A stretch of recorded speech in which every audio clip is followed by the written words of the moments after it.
Right now, across the UK, something strange is happening in the rental market. The North East is seeing rents surge by over 9% in just 12 months, yet at the same time, experts are claiming the market is finally stabilising. Rental supply is at its highest point in years. More properties are hitting the market than we've seen since the pandemic, and somehow tenants are worse off than ever before. This doesn't make sense, does it? How can there be more available properties but less affordability? How can the market be stabilising while working families are being priced out of their homes? The truth is, what's happening right now is far more complex and frankly more concerning than the headlines suggest. The rental market isn't just changing, it's being completely reshaped. And what's coming in the next 12 months could push hundreds of thousands of people into housing insecurity. We're talking about a transformation that affects every single person in this country, whether you're a tenant desperately trying to keep a roof over your head, a landlord trying to make sense of incoming legislation, or someone just watching house prices from the sidelines, wondering if you'll ever be able to afford your own place. Before we dive into the shocking details, if you want to stay ahead of what's really happening in the UK property market, smash that like button right now. Seriously, it helps more people see this crucial information, and with everything changing so rapidly, people need to know what's coming. And make sure you're subscribed to Property Reporter because we cut through the noise and bring you the real data, the actual numbers, and the honest analysis you need to make informed decisions about your housing future. We've just been covering some massive developments in UK property and housing, and trust me, you don't want to miss what's coming next. Let's start with the numbers that everyone's talking about, but nobody's really explaining. The average rent across the UK has now hit £1,354 per month. That's £70 more than this time last year, which works out to a 5.5% increase. Now, you might think that sounds fairly modest compared to the chaos we saw a couple years ago, and you'd be partially right. The rate of increase has slowed down compared to 2021 and 2022 when rents were absolutely skyrocketing. But here's what those percentage points actually mean for real people. That's an extra £840 a year that tenants need to find. And for families already stretched thin by the cost of living crisis, that's not pocket change. That's a family holiday, that's emergency savings, that's the buffer that keeps you from falling into real financial trouble. But the national average only tells part of the story, because the regional differences are absolutely wild right now. The North East is experiencing the most dramatic rental inflation in the entire country, with rents climbing 9.1% year on year. This is the region that's traditionally been the most affordable place to rent in the UK, and it's now seeing the fastest price growth. Meanwhile, Yorkshire and the Humber is at the opposite end, with the slowest growth at just 3.8% annually. London, which everyone assumes is always the worst, is sitting at an eye-watering average of £1,960 a month. But its growth rate has actually been slowing for 9 consecutive months now, coming in at 5.3%. This tells us something crucial. The rental crisis isn't uniform across the country. It's hitting different regions in completely different ways, and understanding where the pressure points are matters if you're trying to figure out what comes next. Then, you've got these specific towns and cities that are seeing absolutely bonkers increases that make the regional averages look tame. Chippenham in Wiltshire has seen rents jump 16.4% in a single year. Stockport is up 16.1%. Coventry has climbed 14.1%. Even places like Grimsby, which you'd never think of as a rental hotspot, is up 12%. These aren't just statistics. These are places where actual families are getting renewal notices and having to choose between paying the increase or moving their kids to a different school, changing their entire lives because the financial pressure is just too much. Some landlords in these areas are clearly pushing rents as high as the market will bear, testing what tenants can actually afford before they break. Now, here's where things get really interesting. And this is the part that doesn't make sense until you dig deeper. Rental supply across the UK has increased by nearly 20% compared to last year. 20%. That's massive. We're seeing more properties available to rent than we've had in years. At the same time, letting agents are reporting that they're getting 24% fewer inquiries from prospective tenants compared to 12 months ago. Demand is dropping. Supply is rising. In any normal market, that should mean rents are falling or, at the very least, staying flat. But they're not. They're still going up. So what's actually going on here? The answer lies in understanding where this new supply is coming from and where the reduced demand is going. Buy-to-let mortgage approvals for property purchases jumped 60% in the first quarter of 2025. Landlords and property investors are coming back to the market after years of sitting on the sidelines. They saw rental yields hit 6% on average across the UK, with some areas like the North East and Scotland pushing above 7.5%, and suddenly being a landlord looked attractive again. Mortgage rates have stabilised after the chaos of recent years, and investors are feeling confident enough to jump back in. That's your supply increase right there. But the demand decrease is equally important. More people are managing to become first-time buyers because mortgage availability has improved slightly. They're leaving the rental market altogether, which reduces competition for rental properties. Migration levels have also fallen from their recent peaks, which means fewer new people entering the UK and needing somewhere to live immediately. But here's the crucial point that explains why rents are still rising despite these changes.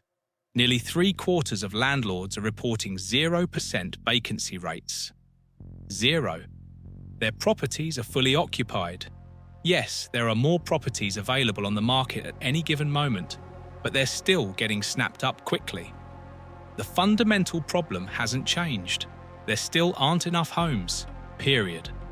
And while supply has increased by 20%, that's 20% of a number that was already far too low. We're not building enough. We haven't been building enough for decades. And all these market adjustments are just shuffling around the edges of a much bigger structural crisis. Let's talk about what this actually means for the people living through it, because the affordability situation is genuinely frightening. Since 2020, rents have increased by 36%. House prices, which everyone focuses on, have only gone up about 20% in the same period. Wages have increased by roughly 31%. Do the math on that. Rents are rising faster than both house prices and wages. The gap between what people earn and what they pay to keep a roof over their heads is getting wider, not narrower. Renters are now spending 44% of their take-home pay on rent, up from 40% in 2020. Nearly half of what you earn goes straight to your landlord before you've bought food, paid for transport, covered energy bills, or saved a single penny for the future. The dream of home ownership has become almost laughable for most renters. Only 10% of renters aged 20 to 44 can afford to buy a home in the current market. 10%. And if you're a single renter in that age bracket, your chances drop to under 3%. 3 out of every 100 single renters in their 20s and 30s can afford to buy. For everyone else, renting isn't a choice or a lifestyle preference, it's a trap. You're stuck paying someone else's mortgage with no prospect of ever having your own, watching house prices climb further and further out of reach while your rent keeps going up. Over half of people who do manage to buy now need financial help from family. The so-called bank of mum and dad is propping up the entire first-time buyer market. If you don't have parents with money, you're at a massive disadvantage. The social housing situation is even bleaker. Over 1.3 million households in England are currently on waiting lists for social housing. That includes 336,000 households in London alone, and that number has increased by 10% in just the past 2 years. There are 123,000 households currently in temporary accommodation, including 160,000 children. Kids growing up in unstable, often unsuitable temporary housing, because their families have nowhere else to go. This temporary accommodation costs the government approximately £2 billion every year, money that's being spent on emergency measures rather than solving the underlying problem. And only 9,535 new social homes were built in 2022 to 2023. That's down from over 22,000 in 2003 to 2004. We're going backwards. Every year, more social homes are lost through right-to-buy sales or demolition due to poor conditions than are being added to the system. Now, if you thought all of that sounded bad, everything is about to get significantly worse, and the catalyst is a piece of legislation that just became law. The Renters' Rights Bill received royal assent on October 27, 2025, meaning it's now officially the Renters' Rights Act. Implementation is expected sometime between spring and autumn of 2026, though the government hasn't confirmed the exact date yet.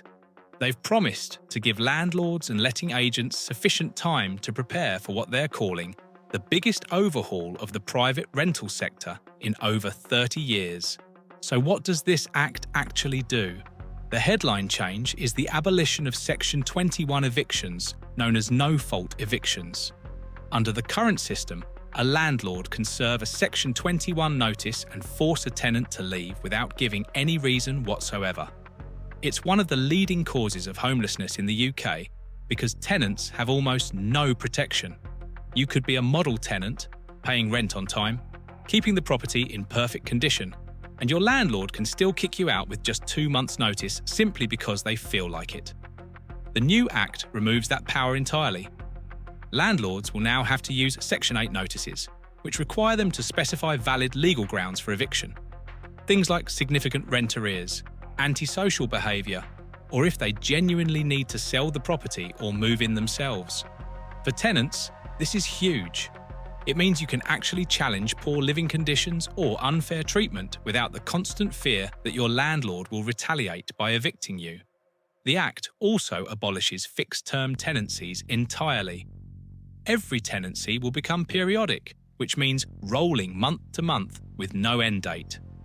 Tenants will have a protected period of 12 months where landlords can't evict them to sell or move in, though tenants can still leave during that time by giving 2 months' notice. After 12 months, if a landlord wants their property back to sell or occupy, they'll need to give 4 months' notice. Rent increases will be limited to once per year and can only be done through a Section 13 notice. And if a tenant thinks the increase is excessive and above market rates, they can challenge it at a tribunal. The Act also bans rental bidding wars, where landlords and agents encourage prospective tenants to offer more than the asking rent to secure a property. It makes it illegal to discriminate against tenants who have children or who receive benefits. It gives tenants more rights to request pets in rental properties, and it applies the Decent Homes standard, which currently only exists for social housing, to the private rental sector, meaning properties will need to meet minimum standards for insulation, repair, and modern facilities. For tenants, especially those who've experienced the insecurity and fear of Section 21, this Act sounds like a massive win, and in many ways it is. These protections are long overdue. But there's another side to this story that's going to create serious consequences in the short term. 66% of landlords say they believe it will be harder to regain possession of their properties without Section 21. And even though 71% say they've never actually used a Section 21 eviction, many view it as a vital safety net. It's the nuclear option that makes them feel secure about renting out their property in the first place.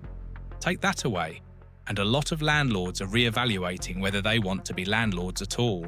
The reports coming in from property professionals and online forums are concerning.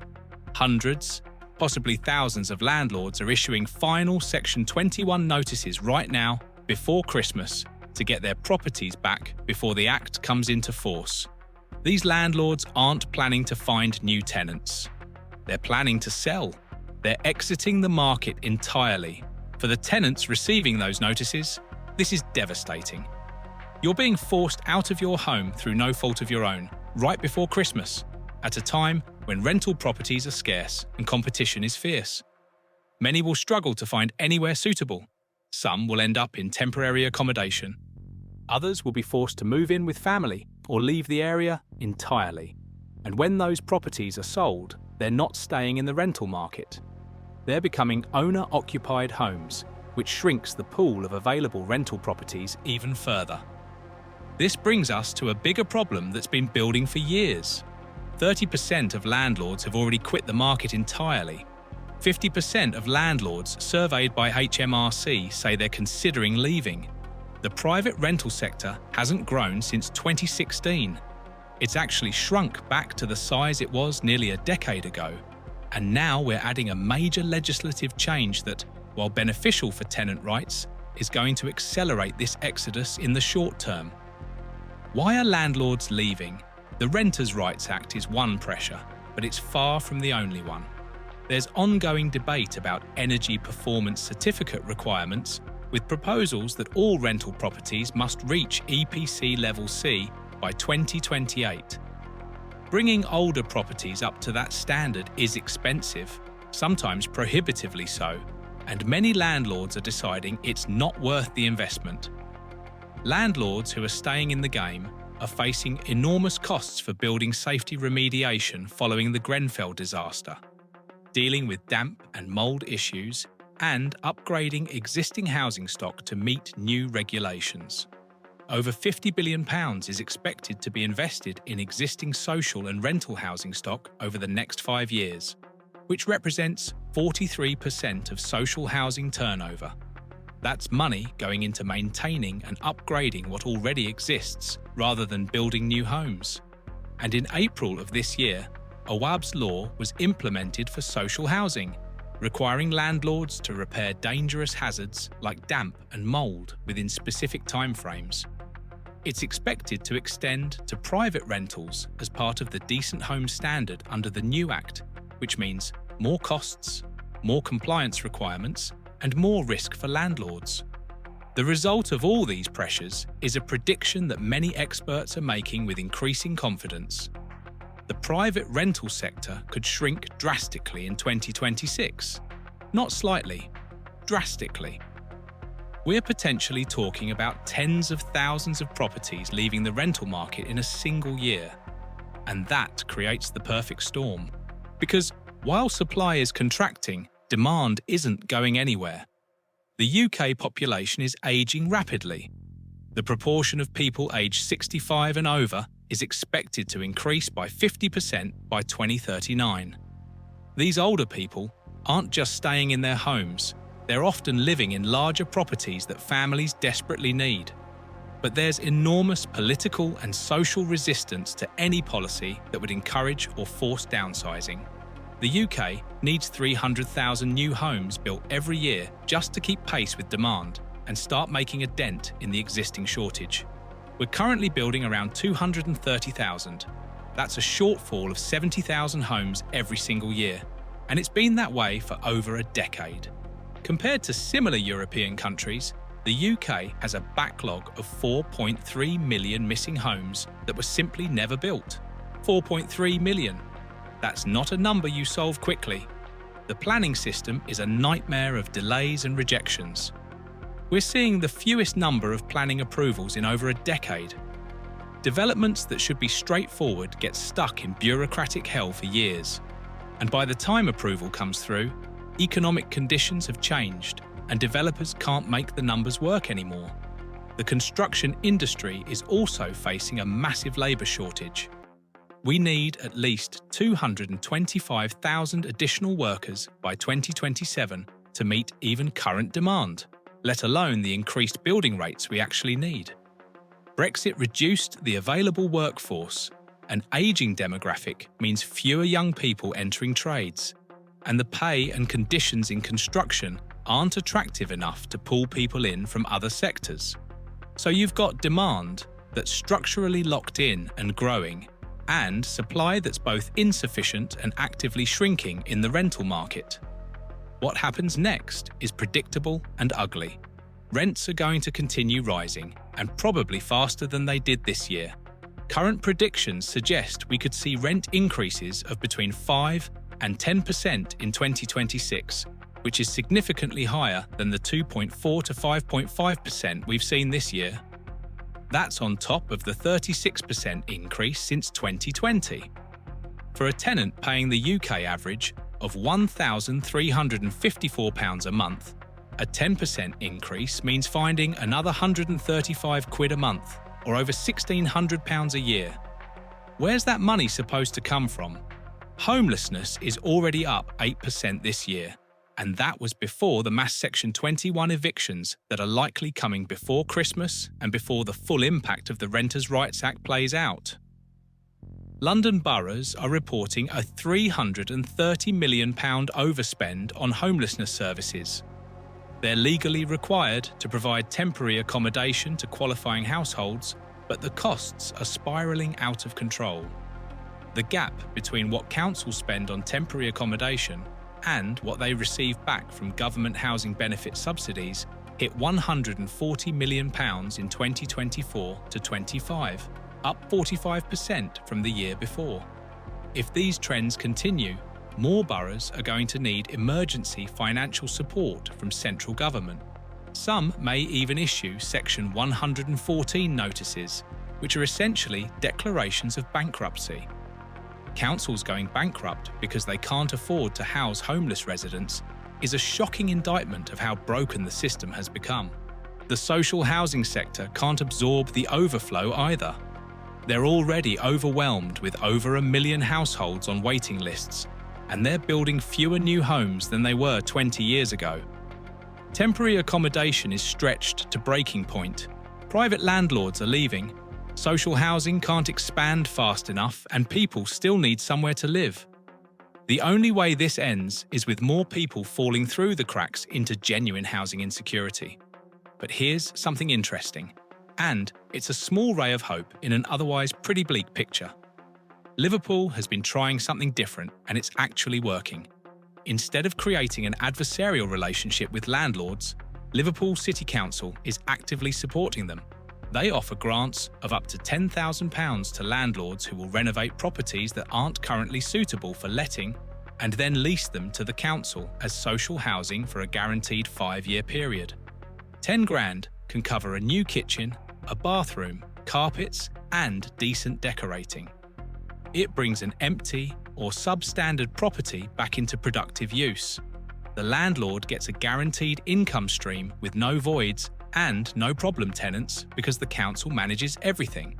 The council gets social housing without the upfront cost of buying land and building from scratch, and families get taken out of expensive temporary accommodation and placed in stable, decent homes.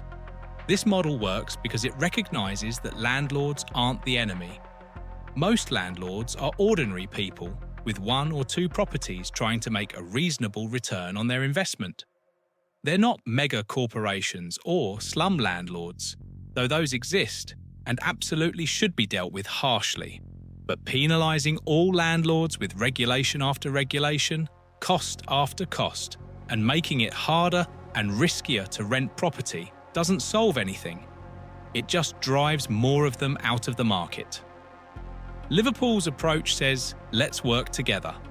Let's make it attractive for you to provide housing, and let's ensure that housing meets proper standards. It's a collaboration rather than a confrontation. The problem is, almost no other local authority in the country is following Liverpool's lead. Most councils are broke and can't afford to set up grant schemes. Central government hasn't created a national framework to encourage this kind of cooperation. And so, we're stuck in a system where landlords feel attacked and unsupported, tenants feel exploited and insecure, and councils are caught in the middle with no money and mounting responsibilities. So where does this leave us? We're heading into 2026 with a rental market that's being fundamentally reshaped. Supply has increased from record lows, but it's still nowhere near enough, and it's concentrated in the wrong places. The Renters' Rights Act is going to give tenants crucial protections that they absolutely need, But in the short term, it's likely to push more landlords out of the market before new landlords feel confident enough to enter under the new rules. Rents are going to keep rising because demand continues to outstrip supply, and landlords who stay in the market will need to cover increased costs and risks. Affordability is going to get worse before it gets better. More people are going to find themselves unable to save for a deposit while renting, unable to rent because they can't afford it, and unable to access social housing because the waiting lists are too long. Homelessness is going to increase. Councils are going to face even more financial pressure. And all of this is happening while we're still not building anywhere close to the number of homes we actually need. This isn't just a housing issue, it's an economic issue. When people spend nearly half their income on rent, they can't spend money on anything else. Businesses suffer. The economy stagnates. It's a social issue. Housing insecurity affects children's education, people's mental and physical health, and overall life outcomes. It's an intergenerational issue. Young people can't afford to move out, start families, or build independent lives. Middle-aged people, who should be in their peak earning years, are still renting with no prospect of ever owning. And older people are sitting in homes that are too large for their needs because there's nowhere suitable and affordable to downsize to. The solutions exist, but they require political will and long-term thinking that goes beyond one election cycle. We need massive planning reform to make it easier and faster to build homes where people actually want to live. We need investment in training the construction workers who will build those homes. We need a proper industrial strategy for housing that treats it as critical national infrastructure rather than something the market will magically sort out. We need to recognise that the private rental sector is a crucial part of the housing ecosystem and find ways to encourage responsible landlords while cracking down hard on rogues. We need councils to have the funding and powers to build social housing at scale again. And we need to accept that this is going to cost money up front, but the cost of not doing it is far higher in the long run. For tenants watching this, the advice right now is to build and maintain a good relationship with your landlord if you have one who's reasonable. Pay rent on time if you possibly can. Report maintenance issues clearly and in writing. Be a good tenant, because landlords who are on the fence about staying in the market are more likely to keep properties with reliable tenants who don't cause problems. Understand your rights under the new Act, especially around challenging unfair rent increases and knowing the proper grounds for eviction. And start thinking about your options now rather than waiting for a crisis. If your landlord hints they might sell, don't bury your head in the sand. Start looking at what else is available and what you can afford. For landlords, the message is equally important. Get educated about the Renters' Rights Act now. Don't wait until it comes into force and you're scrambling to understand what you're allowed to do. Make sure your properties meet the standards that are coming, particularly around the Decent Homes Standard. Budget for compliance costs rather than being caught off guard. And think seriously about whether you're in this for the long term. If you're not, it might be better to exit on your own terms rather than being forced out later. But if you are committed to being a landlord, recognise that the new system is designed to protect tenants from the worst practices that have plagued the sector. Good landlords who treat tenants fairly have nothing to fear from these changes. The rental market isn't improving, it's transforming. And the next 12 months are going to be turbulent. More people are going to struggle. More landlords are going to leave. More pressure is going to fall on councils and the social housing sector. But eventually, if the right policy decisions are made, if enough homes get built, if landlords and tenants can find a way to work within the new framework, we might come out the other side with a rental sector that's more secure, more affordable, and more functional than what we have now. That's a big if though. Make sure you've hit that like button if you found this information valuable. These deep dives into what's really happening in UK property take a lot of research, and your support helps us keep bringing you this level of detailed analysis. And if you're not already subscribed to Property Reporter, do it now. We're tracking every development in the UK housing and property market, breaking down the complex data and giving you the real story behind the headlines. Whether you're a tenant, a landlord, a first-time buyer, or someone just trying to understand what's happening to UK housing, we've got you covered with regular updates and in-depth analysis. The question facing the UK right now isn't whether the rental market will change. That's already happening. The real question is whether anyone will be able to afford what comes next. And that's something we'll all be finding out together over the coming year. Stay informed, stay prepared, and we'll keep bringing you the facts you need to navigate whatever comes next. 21 years ago, a warning was issued. The Barker Review painted a grim picture of Britain's housing future, highlighting inadequate supply, volatile prices, and growing unaffordability. Fast forward to 2025, and the prophecy has come true in the worst possible way. In fact, the situation has deteriorated so dramatically that London's construction industry has effectively ground to a halt. Out of 1,400 development sites across the capital, only 16 have actually broken ground. The government has been forced to declare what can only be described as a housing emergency, announcing radical interventions just last month to prevent a complete collapse. This isn't just a crisis anymore. It's a catastrophe that's reshaping British society, dividing generations, and locking millions out of homeownership forever. If you're watching this, you're probably feeling the squeeze yourself or know someone who is. The statistics are brutal, but they tell a story that affects real people making impossible choices every single day. So if you want to stay informed about the latest UK property and housing news that actually impacts your life, make sure to hit that like button and subscribe to Property Reporter. We cut through the noise and bring you the facts that matter. Now, let's dig into exactly how bad things have gotten. At the heart of this crisis sits a simple but devastating problem: affordability. The average home in England now costs £290,000. Sounds high, right? But here's where it gets truly alarming. The average household earns just £37,000 a year. Do the maths, and you're looking at a ratio of 7.7. That means the typical home costs nearly 8 times what a household earns annually. For most people, buying a home now requires one of 3 things: significant family wealth, dangerous levels of borrowing, or spending years, sometimes decades, saving for a deposit while watching prices climb even further out of reach. The consequences are playing out in real time. Home ownership rates have cratered from 74% to 65% in recent years. Only the richest 10% of the population can afford to buy a home on 5 years of salary. Think about that for a moment. 90% of people are effectively priced out unless they have exceptional circumstances or help.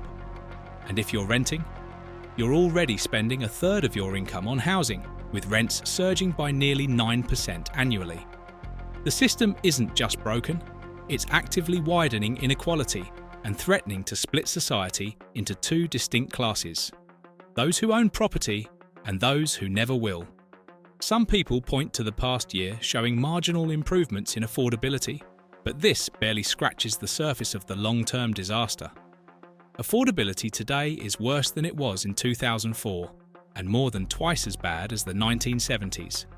The data paints a picture of a market that has fundamentally disconnected from wage growth, leaving an entire generation stranded. But the crisis runs even deeper than numbers suggest. There's now a stark divide emerging in British society, one that's being driven by what's euphemistically called the bank of mum and dad. Over half of first-time buyers now rely on financial help from family to get on the property ladder. The statistics reveal a troubling pattern. Young buyers receiving parental assistance purchase homes at an average age of just over 30, with household incomes around £56,000. Those going it alone? They're typically over 32 years old, with higher incomes of £65,000. Yet here's the twist. Despite earning less, assisted buyers are purchasing more expensive properties thanks to significantly larger deposits. The numbers are staggering. The average deposit with family help sits at £118,000, and £73 compared to just £60,741 for those saving independently. Over the past 4 years, the Bank of Mum and Dad has provided £38.5 billion in assistance, a jaw-dropping 71% increase from the previous 4-year period. This isn't just helpful parents giving their kids a leg up. It's become a fundamental pillar holding up the entire housing market, and it's creating what experts are now calling an inheritocracy. What does that mean? Simple. Access to property is increasingly determined not by your skills, education, or hard work, but by whether your parents own property and have equity to share. If you're born into a family with housing wealth, you can access home ownership in your early 30s. If you're not, you might be waiting until your 40s, 50s, or inheriting property in your 60s, if at all. Recent research even found that stamp duty holidays disproportionately benefited those who could access the Bank of Mum and Dad, with parents extracting equity from their own homes to help their children. This isn't a housing market anymore. It's a mechanism for entrenching generational wealth divides and creating a permanent underclass locked out of property ownership. And then there's the elephant in the room nobody wants to talk about: the massive regional divide tearing the country apart. Not all of Britain is experiencing the same crisis. In Wales and Northern Ireland, homes remain relatively affordable. Northern towns like Burnley and Blackpool have affordability ratios of just 3.9, meaning a house costs less than 4 times the average salary. Compare that to Kensington and Chelsea, where the ratio explodes to 27.1. 27 times annual income for a home. It's almost incomprehensible. London and the South East have become the epicentres of this crisis, but the problem creates a vicious cycle that's strangling opportunity. The areas with the strongest job markets, the best career prospects, and the highest wages are precisely the places where housing is least affordable. Young graduates and professionals face an impossible choice: move to London and spend £2,000 a month on rent while struggling to save anything, or stay in an affordable area and watch your career prospects evaporate. This regional imbalance points toward a potential solution that few politicians want to seriously discuss.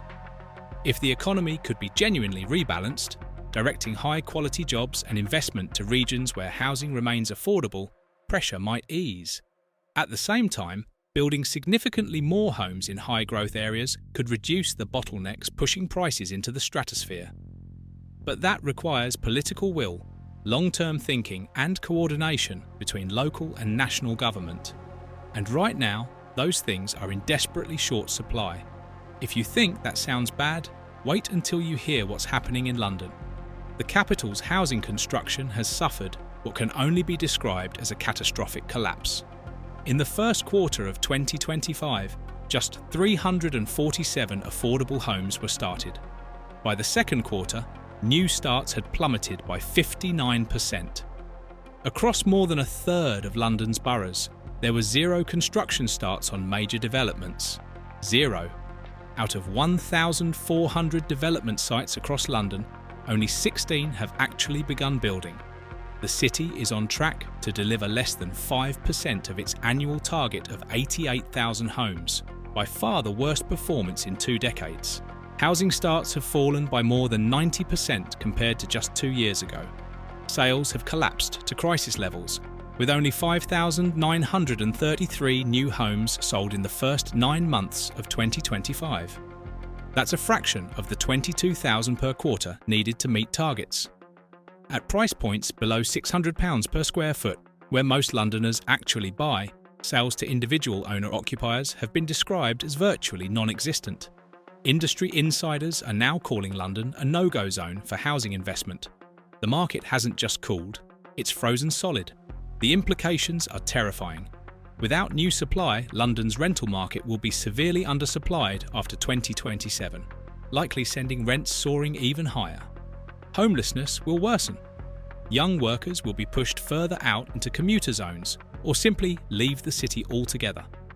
The capital's economic productivity could suffer as businesses struggle to attract and retain talent who can't afford to live anywhere near their workplace. This isn't just a housing problem anymore. it's a threat to London's status as a global city. But why can't builders just build more homes? The answer might shock you. There are 7 major barriers strangling supply, and they're all getting worse. First, the loss of social housing. Since the 1980s, around 1.7 million council homes have been sold off through right to buy, with virtually no replacements built. That stock has never been recovered, leaving a massive hole in affordable housing provision that the private sector was never designed to fill. Second, private construction firms are profit-driven businesses. They have little incentive to build rapidly when slowly releasing homes onto the market sustains higher prices and bigger margins. Many developers prefer to sit on land with planning permissions, waiting for market conditions to maximise returns rather than actually solving the housing shortage. More than 280,000 homes across London have planning permission but remain unbuilt. These ghost sites represent thousands of families who could have homes, but don't, because it's more profitable to wait. Third, the cost of building itself has skyrocketed. Since 2000, the building cost index has surged by 140%, far outpacing general inflation. Estimates suggest constructing a 3-bed house in the UK can cost anywhere between £240,000 and £363,000. London has been ranked the second most expensive city in the world for construction. When building costs are that high, margins get squeezed and projects that might have been viable become impossible. Fourth, regulatory requirements have multiplied. New building safety regulations, while necessary, after tragedies like Grenfell, have added layers of bureaucracy and delay. The building safety regulators' processes have held up nearly 10,000 homes for more than 6 months in London alone. Dual staircase requirements, carbon offset charges, and various levies have pushed costs even higher, rendering many apartment-led schemes completely unviable. Fifth, local councils can block or delay projects even when developers want to proceed. The NIMBY reality in the UK is powerful and persistent.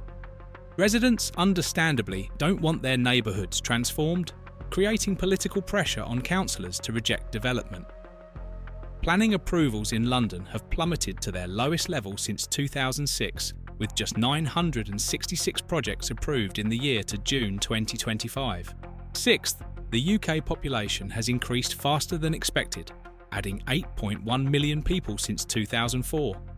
6 million of that increase came from net migration. More people means more households needing homes, but the supply response has been nowhere near adequate to meet that demand. Seventh, the housing sector still uses largely the same labour-intensive methods as the Victorians did over a century ago. There's been remarkably little innovation or industrialisation compared to other sectors. Modular housing, factory-built components, and modern construction techniques remain relatively rare. When they are tried, results have been mixed, with several high-profile firms collapsing. The industry remains stuck in old patterns even as demand explodes. The real victims of this crisis aren't who you think.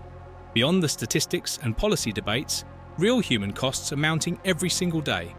Young people are living at home with their parents for far longer than previous generations, not by choice, but by necessity. This delays family formation, impacts mental health, and strains family relationships. Parents who expected empty nests in their 50s find themselves still housing adult children well into their 30s. The collapse in the UK's fertility rate mirrors global trends, but housing costs are undeniably a significant factor. If you can't afford to buy or even rent a family-sized home, you delay having children. If you do settle down but face the cost difference between a 2-bed and 4-bed home, economic pressure pushes towards smaller families. These aren't abstract policy concerns. They're life decisions being shaped by a broken housing system. Meanwhile, an odd paradox persists. Over 72% of households in England have at least 2 bedrooms more than they actually need.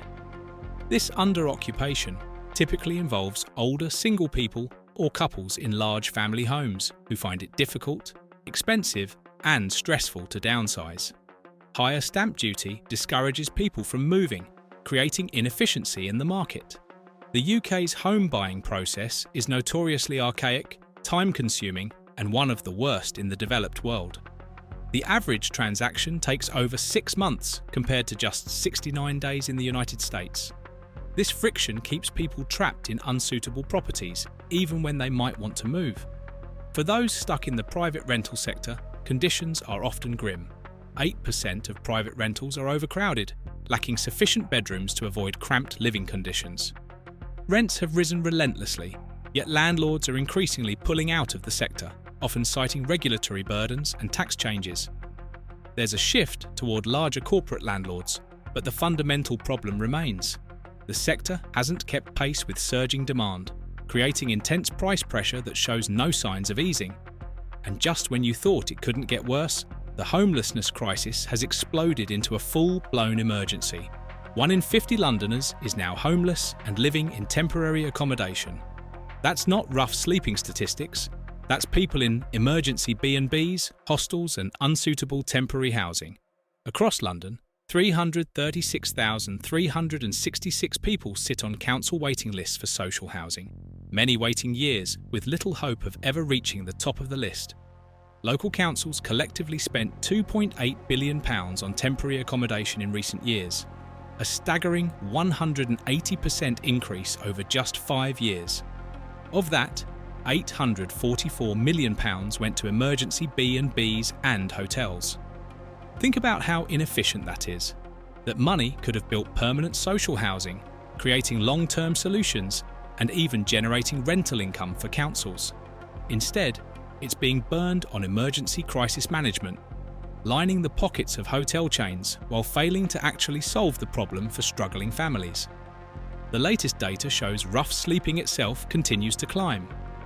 The number of people forced to sleep on London's streets rose by 10% year on year, with those living on the streets long-term up 27%. Compared to a decade ago, rough sleeping has increased by 90%. These aren't just statistics. These are people, often with jobs, who simply cannot afford housing in one of the world's wealthiest cities. So is anyone actually doing anything about this? In October 2025, the government finally acknowledged the severity of the situation by announcing emergency measures for London. These aren't normal policy adjustments. They're desperate interventions to prevent complete market failure. The affordable housing requirement for new developments has been slashed from 35% to 20%, a controversial move aimed at making more projects financially viable for developers. The Mayor of London has been handed sweeping new powers to review and call in housing schemes of 50 homes or more, bypassing local planning objections. He can now act as the decision-maker on developments over 1,000 square metres on greenbelt land. The government is providing an initial £322 million to establish a City Hall Developer Investment Fund with the aim of kick-starting stalled projects. Builders will receive time-limited emergency relief from the Community Infrastructure Levy where necessary to unlock development. These measures can fast-track the planning process by up to 6 months for qualifying schemes. The government insists this emergency package will unlock tens of thousands of homes across the capital. The target remains 1.5 million new homes by 2030, with London expected to deliver 440,000 of those. But here's the harsh reality. Experts warn these targets are impossible to achieve without far more radical intervention. To meet London's requirement of 88,000 homes annually, output would need to more than double, increasing by 175%. Current trends point in completely the opposite direction. Planning permissions are at their lowest level in nearly 2 decades. Construction starts have collapsed. Developer confidence has evaporated. Industry leaders describe the market as facing a perfect storm of high interest rates, soaring material costs, labour shortages, and regulatory complexity. Since 1997, house prices have quadrupled, while incomes have merely doubled. The UK now faces an estimated shortage of more than 4 million homes. Among advanced economies, Britain has the lowest ratio of housing stock relative to population and some of the most expensive housing. The disconnect between what people earn and what homes cost has reached levels that would have seemed impossible just a generation ago. The solutions exist, but they require political courage and long-term vision. greater use of modular housing and factory-built components could dramatically reduce costs and construction times. 3D printing technology for housing remains relatively unexplored but shows enormous potential. Some experts argue the crisis should be treated like a national emergency, similar to the post-war period when prefab housing was rapidly deployed to house families whose homes had been destroyed. Many of those supposedly temporary prefabs are still standing and occupied more than 60 years later. But innovation alone won't solve this. The UK also needs serious reform of the planning system, which remains Byzantine and inefficient. Local authorities need adequate funding and staffing to process applications quickly. The government needs to decide whether it's serious about building social housing directly or will continue the failed approach of subsidising private rents through housing benefit. Stamp duty needs reform to reduce friction in the market. The buying and selling process needs modernisation to match international standards. Most fundamentally, there needs to be an honest reckoning with the fact that housing cannot be simultaneously treated as an investment asset that perpetually increases in value and an affordable necessity that everyone can access. Those two goals are incompatible. For decades, governments of all parties have tried to square that circle, and the result is the disaster we're living through today. The housing crisis isn't just about bricks and mortar. It's reshaping British society in profound ways. It's determining who can have families and when. It's deciding which young people can pursue opportunities and which must compromise their ambitions for affordability. It's creating a two-tier system where wealth and opportunity are increasingly inherited rather than earned. It's pushing people into precarious living situations, damaging mental and physical health. It's draining billions from public budgets that could be invested in education, healthcare, or infrastructure. 21 years after the Barker Review warned this was coming, we're now living in the nightmare scenario it predicted. The question is whether we'll spend another 21 years watching things get worse, or finally summon the political will to treat this as the national crisis it truly is. The emergency measures announced last month are a start, but they're nowhere near sufficient. Without radical, sustained action, the UK housing market will continue to divide society, lock out generations, and undermine the country's economic future. The statistics are clear. The human costs are mounting. The solutions are known. What's missing is the courage to implement them. For now, millions of people remain trapped in a system that serves them poorly, watching their dreams of home ownership slip further away with each passing year. That's the state of UK housing in 2025, and unless something changes dramatically, it's only going to get worse. Right now, across Britain, hundreds of thousands of homeowners are sitting on their hands, not because they don't want to move, not because they can't afford to move, but because they're terrified of what's coming. 1 in 5 UK homeowners have completely paused their plans to sell. Another 38% of prospective buyers are lying awake at night worrying they won't be able to afford stamp duty on their next home. The British housing market hasn't just slowed down, it's essentially frozen, and everyone's waiting for the same thing. November 26th, 2025. That's when Chancellor Rachel Reeves will stand up and deliver the autumn budget. That's when we'll finally know what new taxes, what new rules, what new costs are about to hit the property market. But here's what nobody's talking about. While everyone's focused on what might be announced in a few weeks, a much bigger transformation is already underway. And it's changing who owns Britain forever. Before we dive deeper, make sure you hit that like button and subscribe to Property Reporter so you never miss the latest UK property and housing news.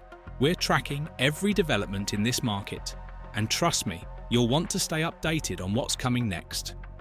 So let's start with what already happened, because that's what's got everyone so spooked. Back in April 2025, stamp duty thresholds got slashed, absolutely hammered. If you're a first-time buyer, you now start paying stamp duty on any property over £300,000. That used to be £425,000. If you're a home mover, you're paying on anything over £125,000.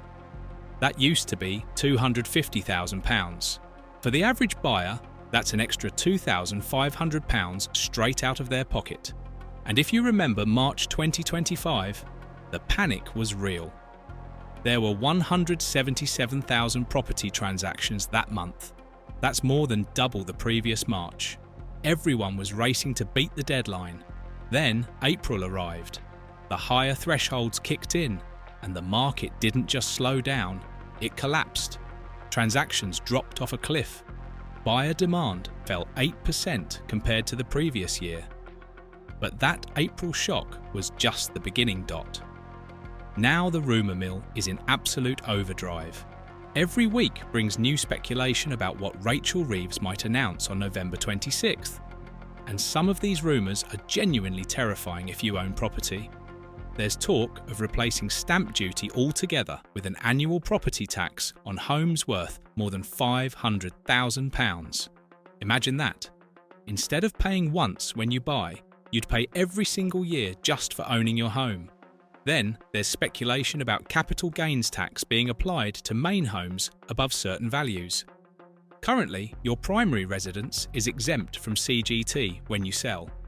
But rumours suggest properties worth more than £1.5 million could lose that protection.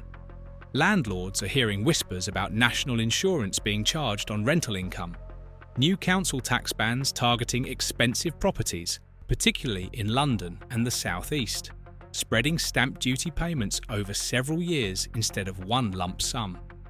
And here's the thing, the Treasury keeps denying these rumours. They say nothing's been decided. They tell people not to make rash decisions based on speculation. But the damage is already done. Because in property, uncertainty is the real killer. When people don't know what's coming, they freeze. They wait. They hold off on the biggest financial decision of their lives. And that's exactly what's happening right now. While homeowners are frozen in fear, there's another group that's been moving fast. Landlords. And they're not just pausing, they're running for the exits. Last year, 19% of landlords sold properties. Only 8% bought new ones. Think about that ratio for a second. For every landlord buying, more than 2 are selling. In the first quarter of 2025, a staggering 15.6% of all properties listed for sale were ex-buy-to-lets. That's the highest rate in years. London's leading the charge. Nearly 1 in every 4 homes currently for sale in the capital used to be rental properties. So what's driving this mass exodus? The math simply doesn't work anymore. Mortgage rates have roughly doubled from their lows. Many landlords are seeing monthly payments that have tripled. Then came Section 24, the tax changes that stopped landlords from deducting mortgage interest from rental income before calculating tax.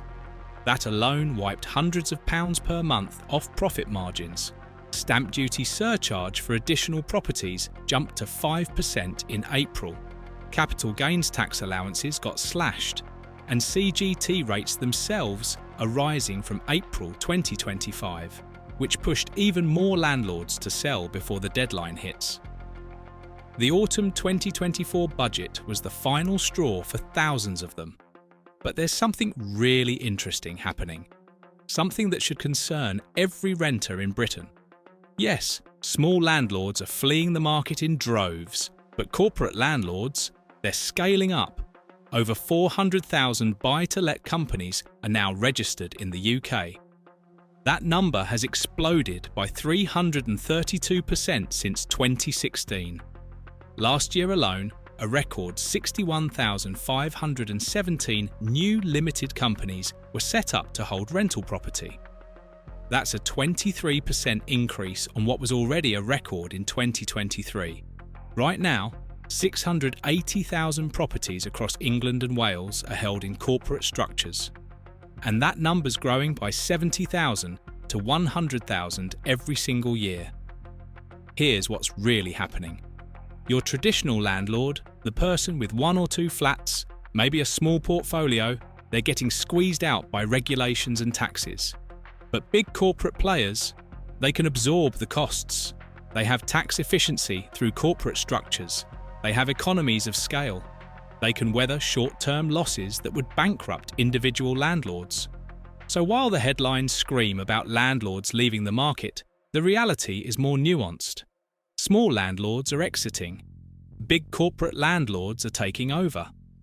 And if you think that doesn't matter, if you think a landlord's a landlord, let me tell you why you should care. Because we've seen this film before. After the 2008 financial crash in America, Wall Street firms swooped in and bought foreclosed homes by the thousand.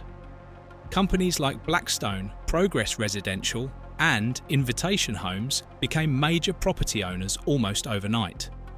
And what happened to the tenants in those homes? Rent increases of 30 to 40% became common. Monthly junk fees appeared for things like administration, payment processing, and service charges. Repairs took forever because corporate landlords prioritised dividends over maintenance. Tenants had zero negotiating power. It was take it or leave it, because when one company owns the entire block, where else are you going to go? In some American cities today, 1 in 5 homes is owned by a corporate landlord. That's not a small business owner you can call when the boiler breaks. That's a faceless corporation where your home is line item number 4,387 in a spreadsheet. And that exact model is creeping into Britain right now. When housing stops being homes and becomes financial products, the people living in them stop being tenants and become revenue streams. Every corporate landlord has shareholders to answer to, and shareholders want one thing: maximum return on investment. Meanwhile, if you're actually trying to rent a home in Britain right now, you're experiencing a very different reality depending on where you live. Average UK rents jumped between 9% and 12% last year. Demand is absolutely ferocious. Each rental listing attracts an average of 10 applications. In some areas, it's more like 20 or 30. But here's where it gets strange. London rents actually fell by 2.8% over the past year. They've dropped back to May 2023 levels. Inner London saw rents decline 4.6%. So what's going on? Why are rents falling in the capital while skyrocketing everywhere else? Simple. Supply and demand actually working for once. London's got an oversupply of rental properties right now, particularly at the higher end. But step outside the capital, and it's a completely different story. The North East has seen rental prices surge by 11.9%, Yorkshire and Humber up 7.4%, North West up 6.9%. These aren't small increases. These are region-changing price shifts. And here's the real problem. When landlords sell their rental properties, who's buying them? 2 out of every 3 ex-rental homes are being bought by first-time buyers, not new landlords. Which means every sale removes a rental property from the market permanently. Rental housing supply is shrinking at exactly the moment demand is exploding. According to Oxford Economics, only 1 in 8 renters could actually afford to buy a home in the area where they currently live. So you've got millions of people who need to rent, fewer properties available to rent, and corporate landlords replacing individual ones. It's a perfect storm, and it's only getting worse. So back to November 26th, back to the budget that's got everyone paralysed. What's actually going to happen? Here's what we know. The government desperately needs to raise revenue.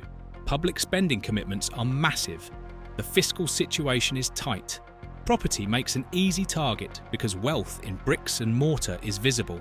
You can't hide a house offshore in the Cayman Islands. But Rachel Reeves is also trapped. Go too hard on property taxes and you risk tanking market confidence completely. You could trigger a cascade where even more landlords dump properties, rental supply collapses further, and rents spike higher. You could freeze the entire housing market for months, destroying transaction volumes and the stamp duty revenue that comes with them. You could hammer homeowners in London and the South East who are already stretched thin on affordability. But go too soft, and you don't raise the money you need. You face criticism for not taxing wealth properly. You miss your fiscal targets. It's a genuinely difficult position. History tells us that markets usually respond positively once clarity emerges. Even bad news is better than uncertainty. People can plan, They can make decisions. They can move forward. But that only works if the clarity isn't absolutely devastating. If the announced measures are too harsh, clarity won't help. It'll just confirm everyone's worst fears.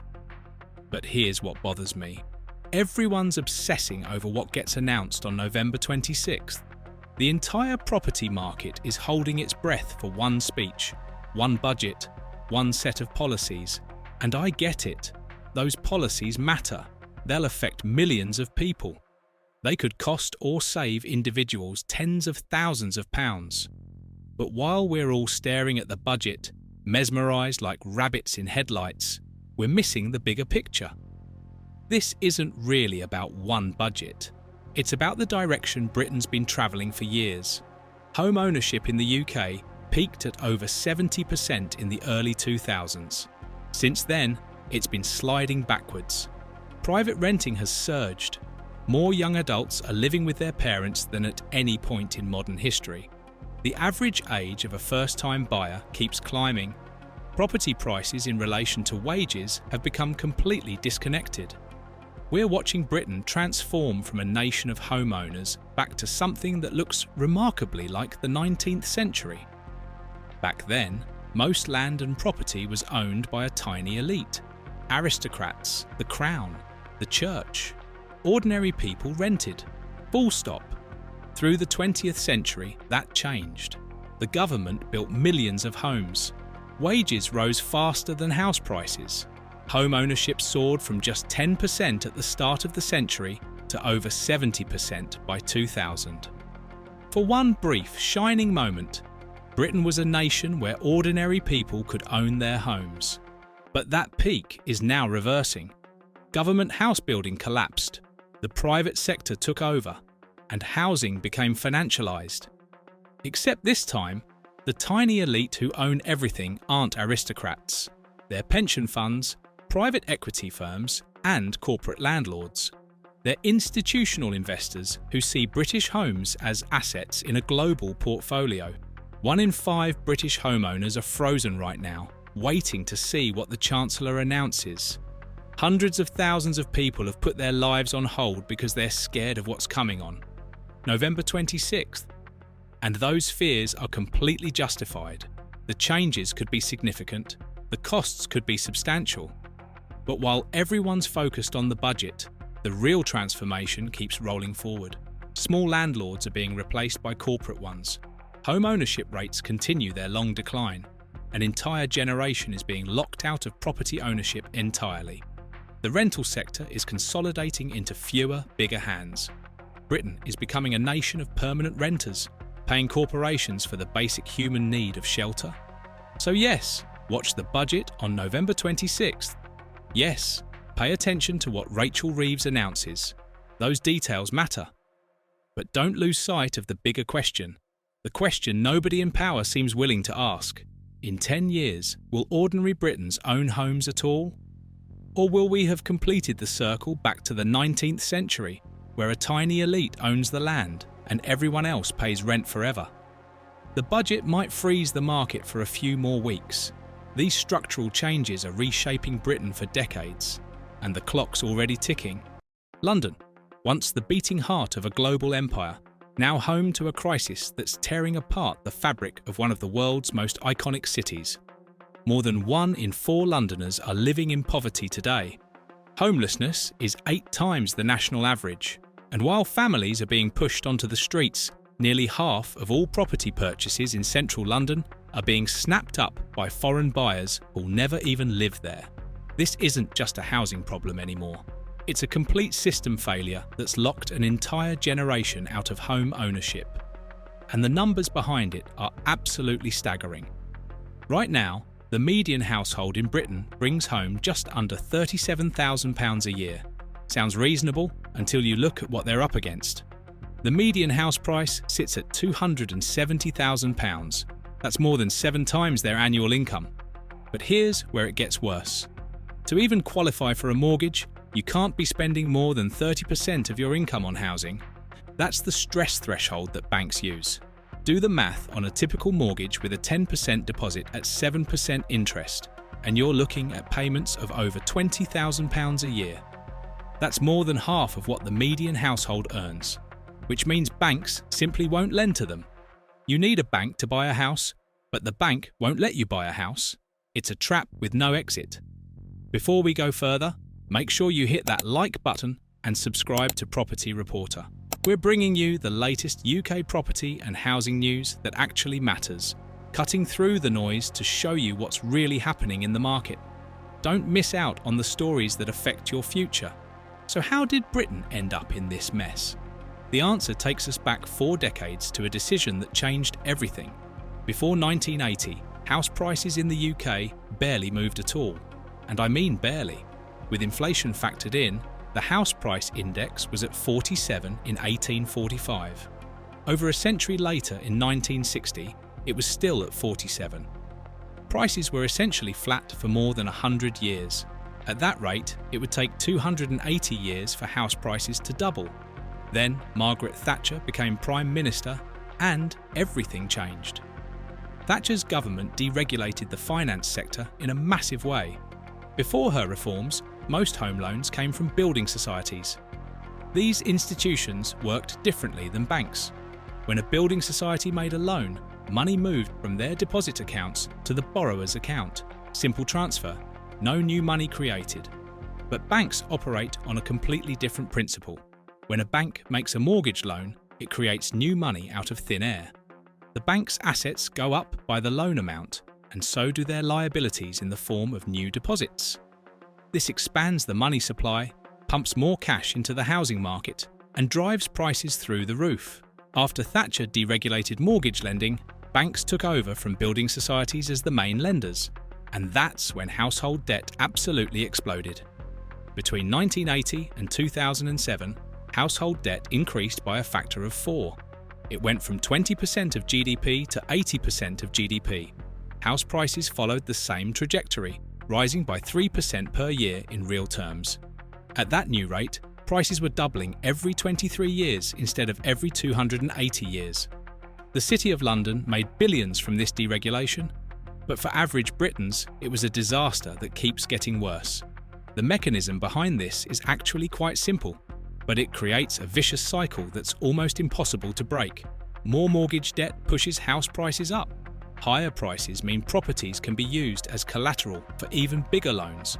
Rising prices attract speculators who see houses as investments rather than homes. This drives even more demand, which pushes prices higher still, which encourages more debt. Round and round it goes. The cycle kept spinning faster and faster until it crashed the entire economy in 2008 during the global financial crisis. But even that crash didn't fix the underlying problem. Prices recovered, debt kept climbing, and now we're right back in crisis mode.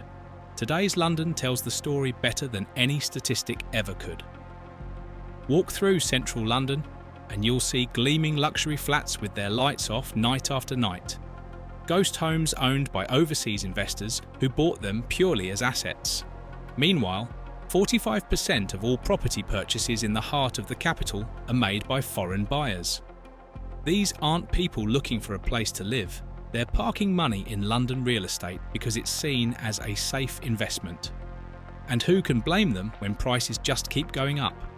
But this foreign investment tsunami has devastating consequences for locals. Every property bought by an international investor is one less home available for a British family.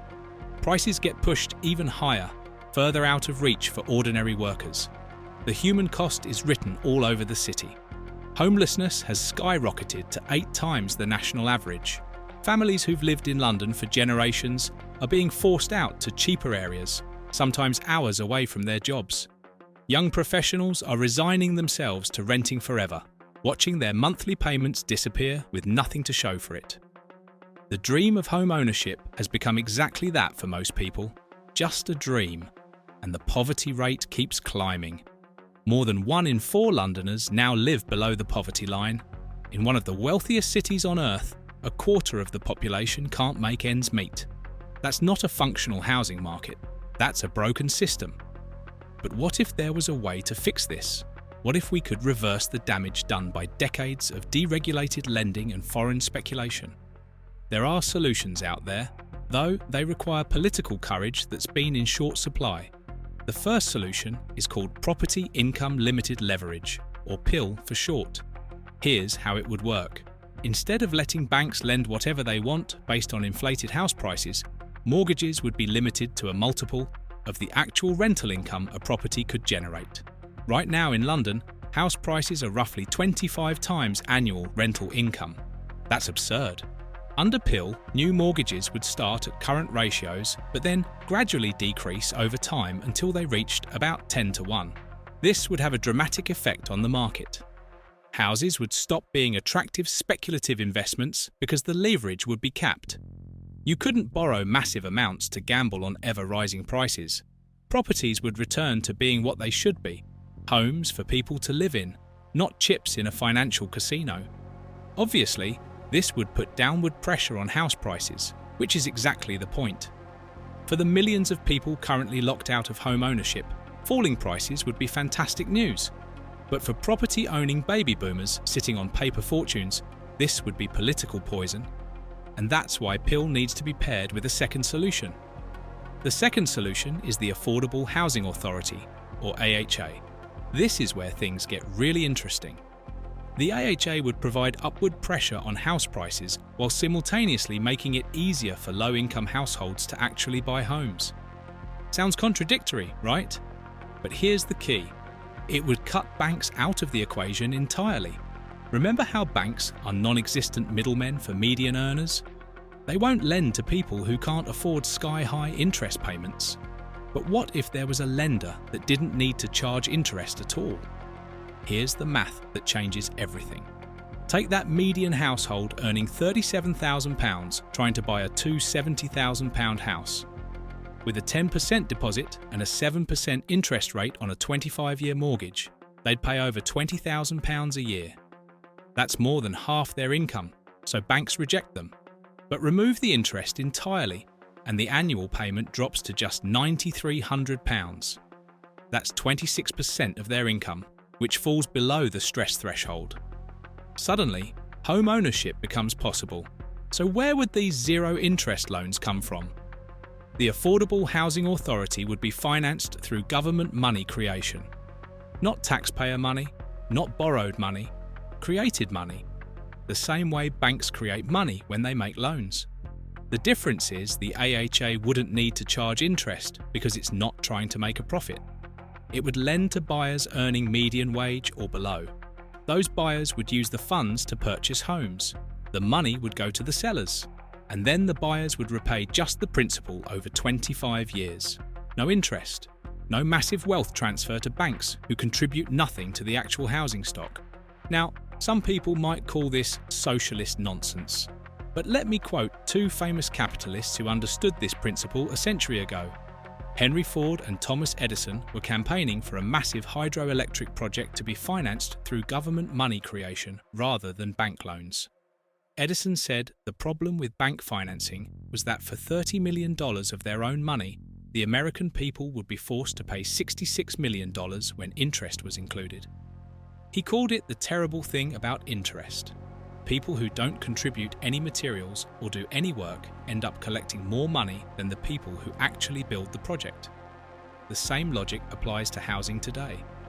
Banks don't build houses, they don't contribute materials, they just create money and charge interest on it. Meanwhile, they refuse to lend to the very people who need housing most. The beauty of combining PIL and AHA is that they balance each other out. PIL would reduce leverage and put downward pressure on prices by limiting speculation. AHA would increase demand from low-income buyers who are currently shut out, putting upward pressure on prices. Sellers who'd lose out from reduced bank lending would benefit from increased demand from AHA-financed buyers. Even banks, who don't currently earn anything from below-average earners they won't lend to anyway, would earn interest on AHA bonds issued to keep the system balanced. Everyone wins. But here's the problem. Britain's major political parties won't touch these ideas. Labour and the Conservatives have both been captured by the financial sector. They still believe in outdated economic theories that favour banks over people. They talk endlessly about government debt while ignoring the private debt that's actually crushing households. But smaller parties might see an opportunity here. The Greens, Jeremy Corbyn and Zara Sultana's new party, George Galloway's Workers' Party. With more than half of Britain's voting age population now unable to buy a house, a platform built around Pill and AHA could be a massive electoral winner.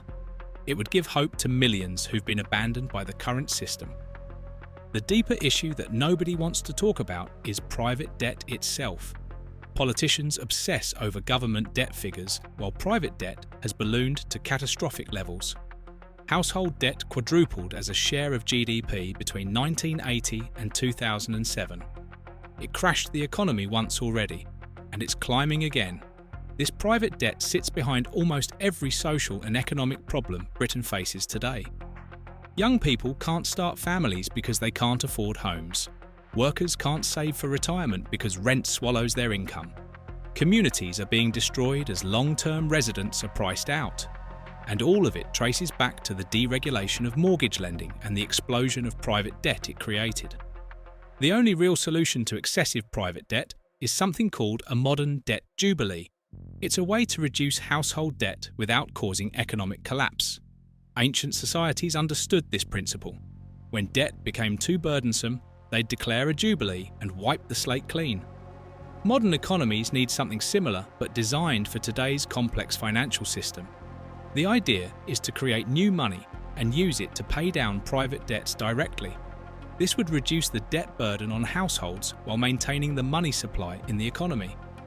It wouldn't cause the deflationary spiral that normally happens when everyone tries to pay off debt at once. A modern debt jubilee would face massive political resistance, of course.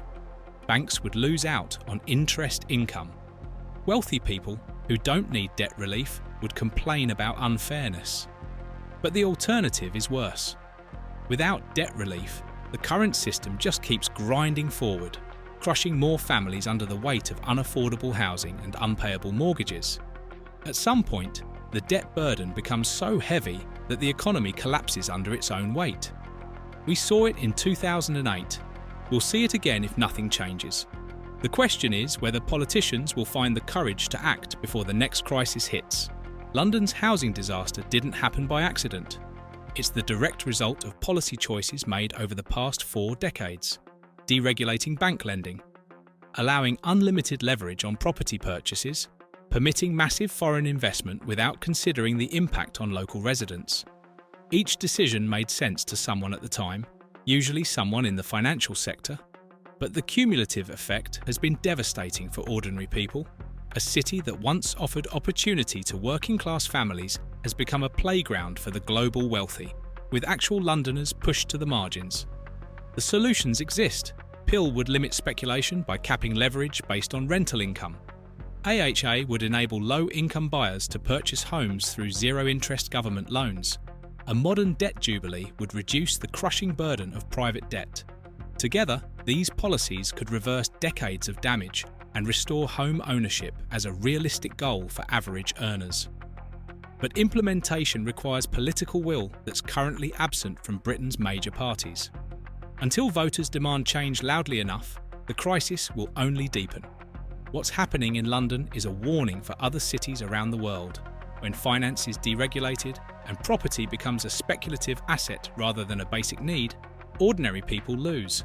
They lose their homes, their communities, and their future prospects. The wealth gap widens. Poverty spreads even in the richest neighbourhoods. And eventually, the social fabric tears apart. Britain is living through this transformation right now. The question is whether it will find a way to reverse course before the damage becomes permanent. If you found this deep dive valuable, make sure you're subscribed to Property Reporter and hit the notification bell. We're committed to bringing you the real stories behind UK property and housing news, not just the headlines, but the analysis that helps you understand what's actually happening and why it matters. The housing crisis affects millions of families across Britain, and we're here to keep you informed every step of the way.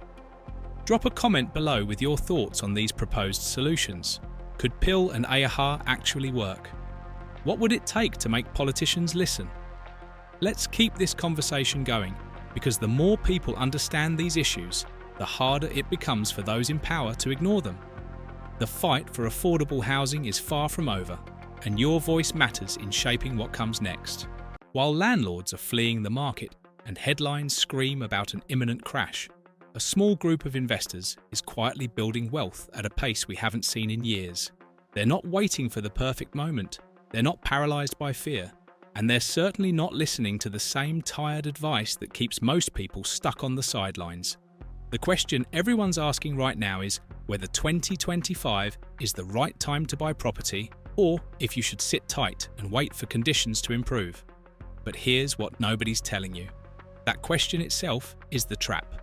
Because while you're waiting for certainty, opportunity is slipping through your fingers at a rate that might shock you. In this video, we're going to expose the real cost of waiting, reveal a housing crisis that guarantees demand for decades, and show you exactly where the smart money is moving right now. But before we dive in, if you want to stay ahead of every major shift in the UK property and housing market, hit that like button and subscribe to Property Reporter. We bring you the latest news, data, and insights that could make or break your investment decisions. Right? Let's get into it. Here's the uncomfortable reality that most property gurus won't share with you. Every single year, people convince themselves that now isn't the right time.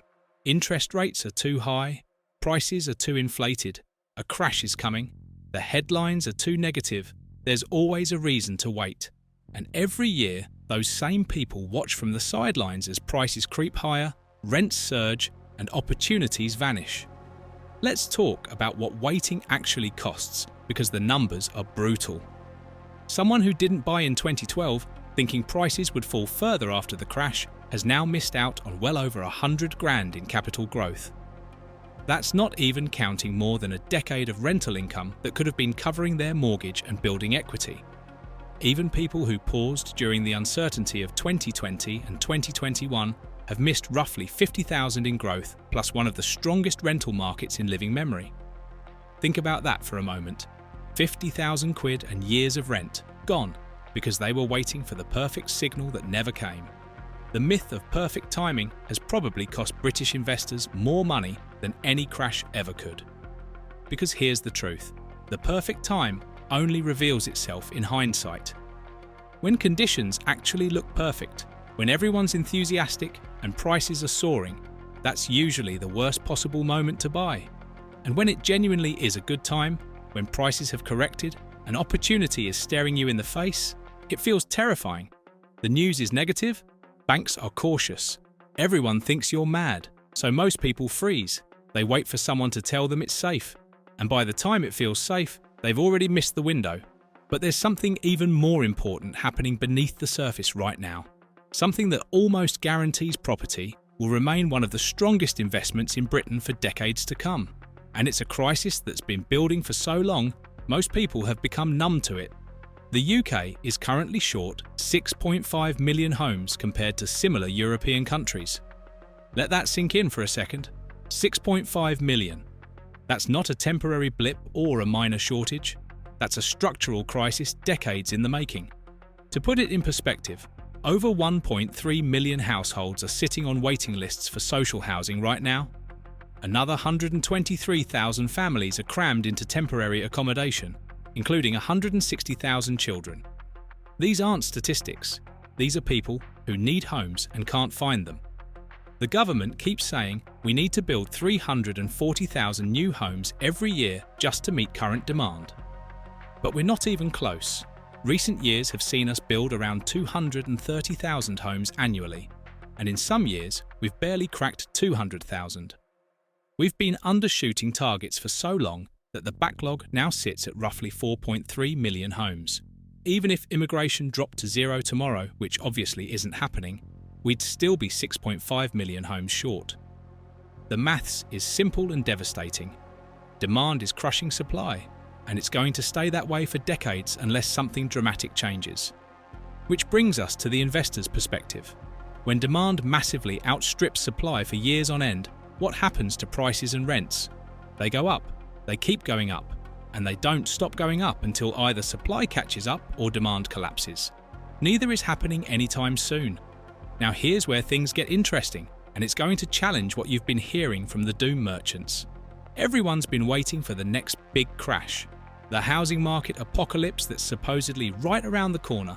Property prices are going to tank, foreclosures everywhere, blood in the streets.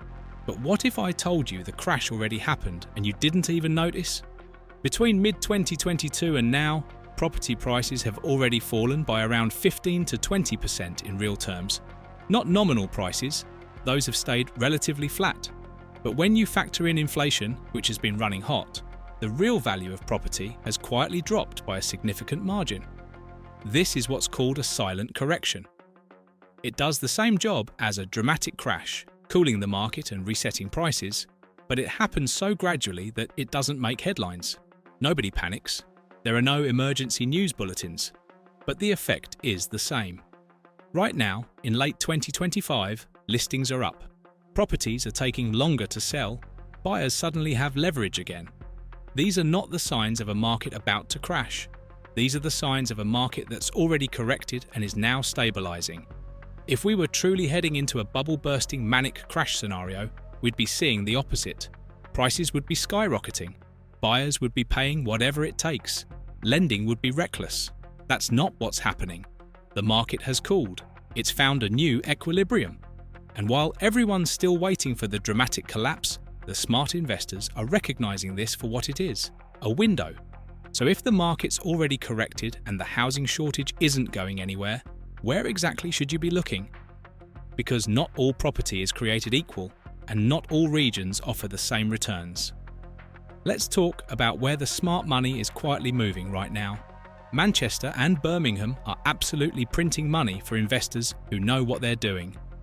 Birmingham is projected to see rental values jump by over 22% between 2024 and 2028.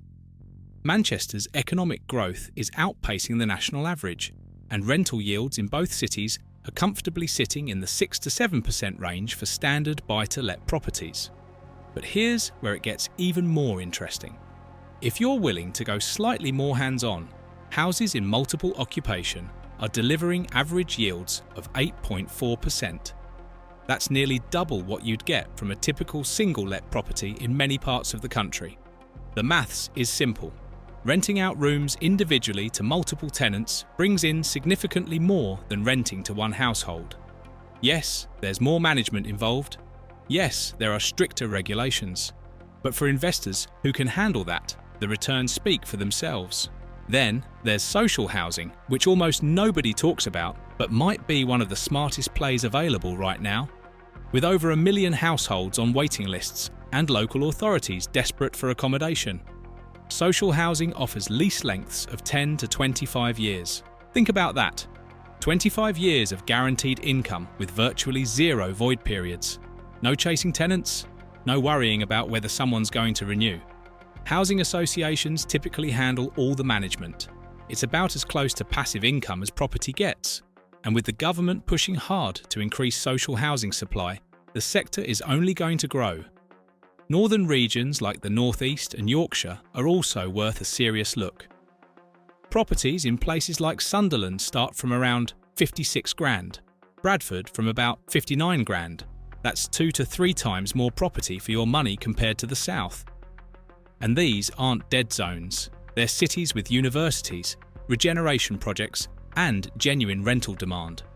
The yields are strong, the entry costs are low, and the potential for growth is significant. But let's zoom out for a second and talk about why this housing crisis is actually getting worse, not better. And why that's simultaneously terrible for society, but potentially incredible for investors who position themselves correctly. Only 10% of renters aged 20 to 44 can currently afford to buy a home. Among single renters in that age group, the figure drops to less than 3%. 3%. That means 97% of single renters in their 20s, 30s, and early 40s are locked out of home ownership. They're not choosing to rent. They have no other option. More than half of first-time buyers now need financial help from family just to get on the ladder. The so-called bank of mum and dad has become essential, not optional. And for those without wealthy parents, the dream of ownership is slipping further away every year. House prices have risen at twice the rate of wages over the past 2 decades. The average deposit needed keeps climbing. The age of first-time buyers keeps creeping up. Young people are living with their parents longer, not because they want to, but because they can't afford to leave. This is a generation that will rent for life unless something fundamental changes. And nothing fundamental is changing. Which means one thing for property investors: demand for rental accommodation is going to remain absolutely sky-high for decades. Tenant demand in 2024 was nearly double what it was before the pandemic. The average rental property now attracts 19 inquiries, 19 people competing for one property, and rents have jumped by 8.7% year on year as of early 2025, with some regions seeing even steeper increases. This isn't a temporary spike, this is the new normal. The affordability crisis for buyers is the rental sector's growth engine, and that engine isn't slowing down anytime soon. Now, if you're thinking about making a move in the property market, the next 12 to 18 months might offer something we haven't seen in a while: a genuine window of opportunity with a ticking clock. Changes to stamp duty are coming into effect in April 2025, and that's going to influence buyer behaviour significantly. We've seen this before. When temporary nil-rate bans were introduced back in 2020, there was a massive surge in activity right before the deadline. Buyers rushed to complete before the window closed. We could see something similar play out again, which means the market might heat up faster than expected in certain price brackets. The government's also pushing hard on housing targets. Local authorities are now legally required to meet specific building quotas, and there's genuine political pressure to deliver on the promise of 1.5 million new homes over the next parliament. Whether they'll actually hit those targets is another question entirely, but the intent is there. Planning reforms are being fast-tracked, and there's talk of unlocking greenbelt land to ease the supply crunch. What does this mean for you? It means the current conditions, where prices have corrected, buyers have leverage, and sellers are being realistic, might not last. Once confidence returns and transaction volumes pick up, which forecasters expect to happen through 2026, the window starts closing. Mortgage lending is projected to jump by 16% in 2025 compared to 2024, driven by improving affordability and lower interest rates. More buyers mean more competition. More competition means prices start climbing again. Major forecasters are predicting that 2026 and beyond will see stronger growth, with some estimating 4 to 6% annual increases once the market fully stabilizes. If you wait for everything to feel comfortable and predictable, you'll be buying into that rising market, paying more for the same property you could have secured now. So let's bring this all together, because the real question isn't whether now is a good time to buy. The real question is, what's riskier, acting or waiting? Most people think risk means putting money into the market when things feel uncertain. But there's another kind of risk that nobody talks about: the risk of doing nothing. The risk of sitting on the sidelines while prices rise, rents surge, and opportunities disappear. That's not safety. That's guaranteed loss. The UK is facing a housing shortage so severe it will take decades to fix, even in the best-case scenario. Demand for rental properties is at historic highs and isn't going anywhere. The market has already corrected in real terms, and we're now in a stabilisation phase that offers genuine buying conditions. Meanwhile, changes to stamp duty, improving mortgage rates, and increasing transaction volumes mean the current window won't stay open forever. If you don't act in 2025, one of two things will happen by this time next year. Either the market picks up, prices rise, and you've missed the easier entry point, or the market stays flat and you're exactly where you are now, except you've lost 12 months of rental income and you're no closer to your goals. Either way, waiting doesn't protect you. It just delays progress. The investors who will look back on 2025 as a turning point aren't the ones with perfect timing or the biggest budgets. They're the ones who recognized that uncertainty is just another word for opportunity and had the nerve to act while everyone else was frozen in fear. So ask yourself this: a year from now, when you look back on this moment, will you wish you'd moved, or will you be glad you waited? House prices in the UK jumped nearly 5% last year. Interest rates hit their highest point in 15 years.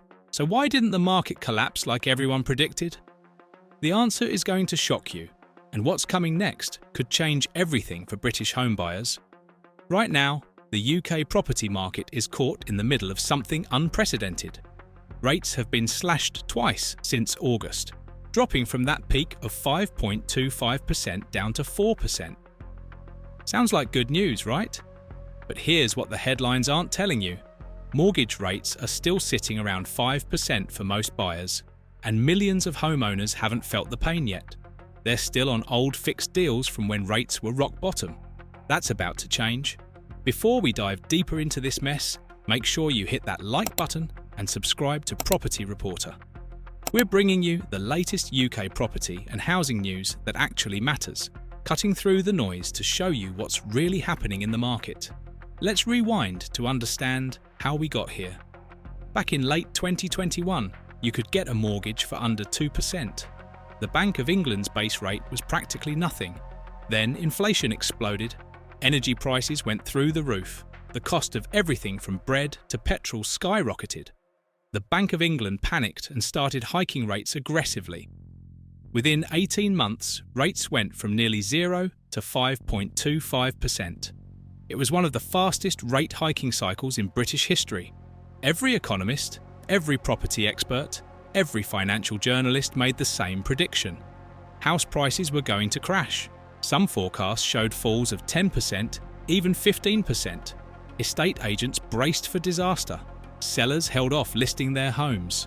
The market was supposed to freeze, then collapse. Except that's not what happened. Prices barely flinched.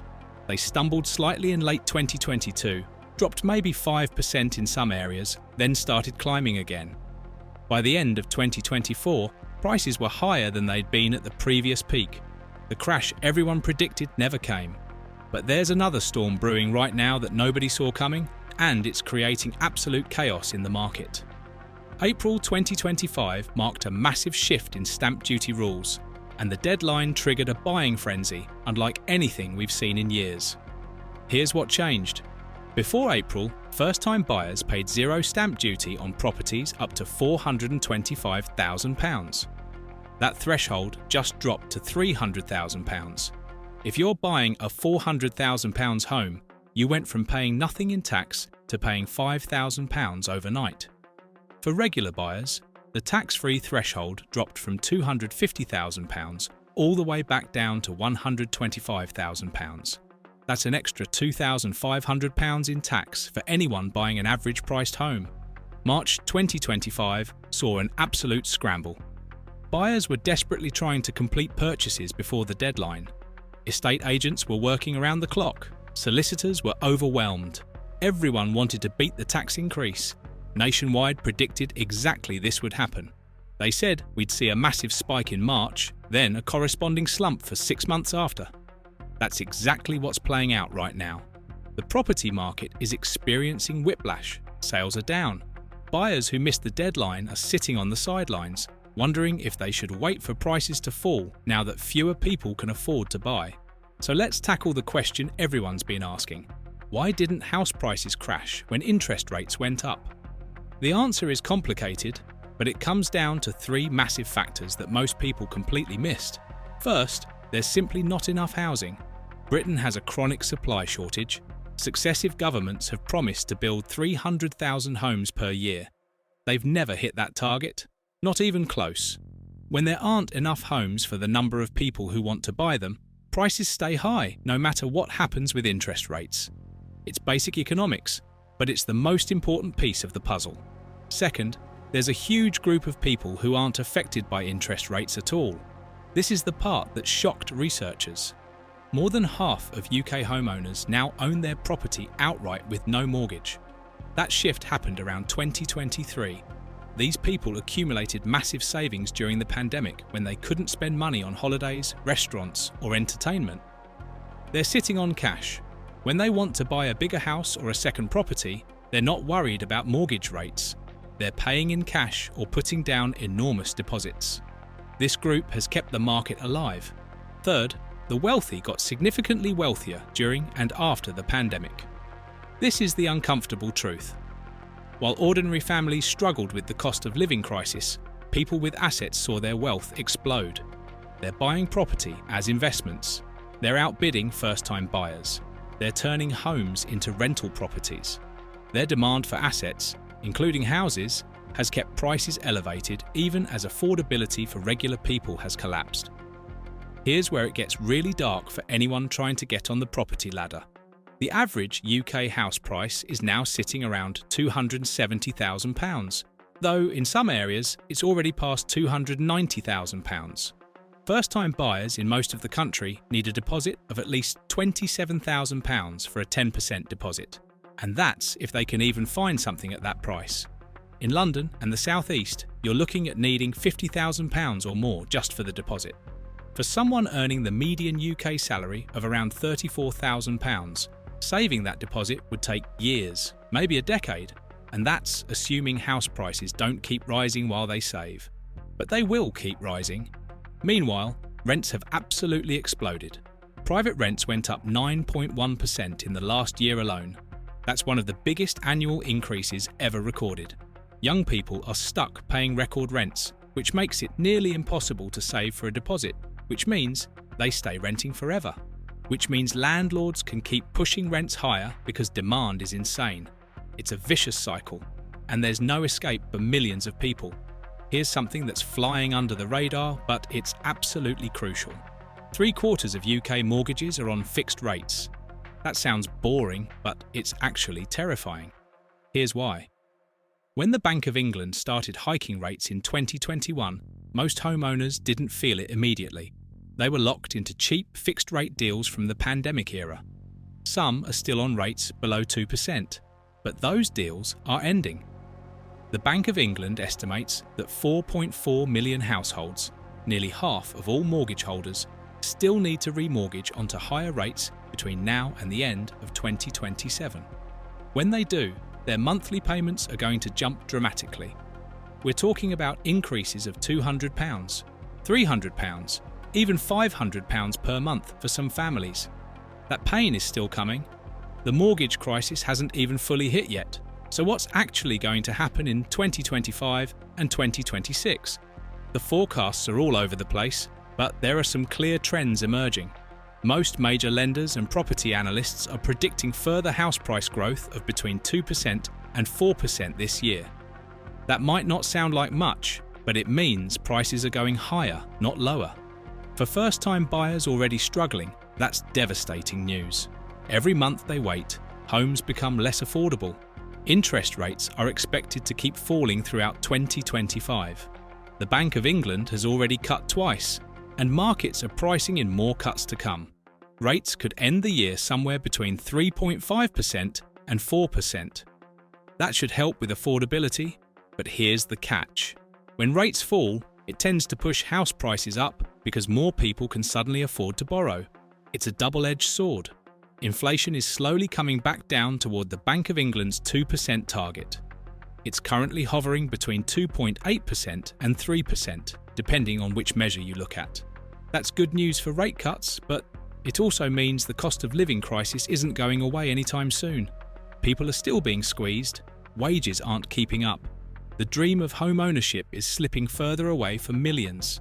But here's where the story gets really interesting. The UK property market isn't one market. It's dozens of different markets, and they're moving in completely opposite directions. Northern cities are absolutely booming. Manchester, Birmingham, Leeds, Liverpool. These places are seeing strong, consistent price growth of 2% to 3% or more. Why? Because they're still relatively affordable compared to the south. Young professionals are moving there for jobs. Investors are piling in because rental yields are better. There's regeneration happening. Transport links are improving. These cities are on the rise. London and the South East are a completely different story. Price growth has basically stalled. In some parts of London, prices are actually falling. The average time it takes to sell a property in London has jumped 20% compared to last year. It's now taking 45 days on average to find a buyer. That's slow. Sellers are getting nervous. Properties are sitting on the market longer. The problem is simple. Prices in London and the South East are already so astronomically high that even with rate cuts, most people just can't afford to buy. A first-time buyer in London needs a household income of well over £100,000 to afford an average home. That's completely unrealistic for the vast majority of people. The market there is running out of buyers. This regional divide is only going to get wider. If you're a first-time buyer looking at London or anywhere in the South East, you're essentially priced out unless you have significant family wealth. The stamp duty changes hit these areas hardest because property prices are already above the new thresholds. Meanwhile, if you're in Manchester or Leeds, the market is still moving. It's tough, but it's not impossible. The geography of opportunity in Britain is shifting, and it's shifting fast. Now let's talk about something that's causing absolute panic among renters. Landlords are threatening to leave the market in droves, and if they actually do it, the rental crisis is going to get so much worse. Here's what's happening. The government increased the stamp duty surcharge on additional properties from 3% to 5% back in October 2024. Then, from April 2025, landlords buying properties between £125,000 and £250,000 face an extra 2% charge on top of everything else. Buy-to-let is becoming significantly more expensive from a tax perspective. Landlords are also dealing with higher mortgage rates, stricter regulations, and political pressure. Many are looking at their portfolios and thinking, it's not worth it anymore. If landlords start selling up, where does that leave renters? In theory, it could mean more properties come onto the market for first-time buyers. But in reality, most of those properties will be snapped up by wealthier buyers or other investors. Meanwhile, the rental supply will shrink. Fewer rental properties means even more competition for what's left. That means rents will keep climbing.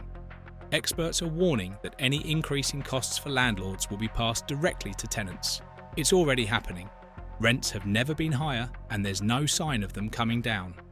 For the millions of people in Generation Rent, this is a nightmare scenario. They're already spending 40%, sometimes 50% of their income on rent. If rents keep rising, saving for a deposit becomes literally impossible. There's a really uncomfortable truth at the heart of all this that nobody wants to talk about. The UK housing market is designed to benefit people who already own property, and it punishes everyone else. If you're a homeowner, especially if you're mortgage-free or you bought years ago when prices were lower, rising house prices feel great. Your wealth is increasing. You feel richer. You can borrow against your home if you need to. You have security. But if you're young, if you're renting, if you don't have wealthy parents who can help with a deposit, rising house prices are a disaster. They represent a lifetime of financial struggle. They mean you'll never own your own home. They mean you'll be at the mercy of landlords forever. They mean you can't build wealth the way previous generations did. The ugly reality is that the British economy has become addicted to rising house prices. Governments are terrified of a crash because so much of the economy depends on property values staying high. Consumer spending, bank stability, pension funds, construction jobs. It's all tied to housing. So even though rising prices are destroying opportunities for young people, policymakers are quietly relieved when prices keep going up. They say they want affordability, but their actions show they want stability, which means keeping prices high. What's coming next is more of the same, but worse. Interest rates will keep falling slowly through 2025 and into 2026. That will give the market a boost. More buyers will be able to afford mortgages. Prices will keep rising, maybe 2% to 3% per year. That doesn't sound like much, but compound it over 5 or 10 years, and you're looking at homes being 15% to 30% more expensive than they are now. The wealth gap will widen. People with property will get richer. People without will fall further behind. Regional inequality will deepen. London might stagnate while northern cities boom, but that won't help Londoners who can't afford to relocate. The stamp duty volatility will settle down eventually. After the rush before April and the slump after, the market will find a new normal sometime in late 2025. But that new normal will be even less affordable than before. First-time buyers will need bigger deposits. They'll be older when they finally get on the ladder, if they ever do. More people will rely on the bank of mum and dad. Inheritance will become the primary way people acquire property wealth. That's not a healthy housing market. That's an aristocracy.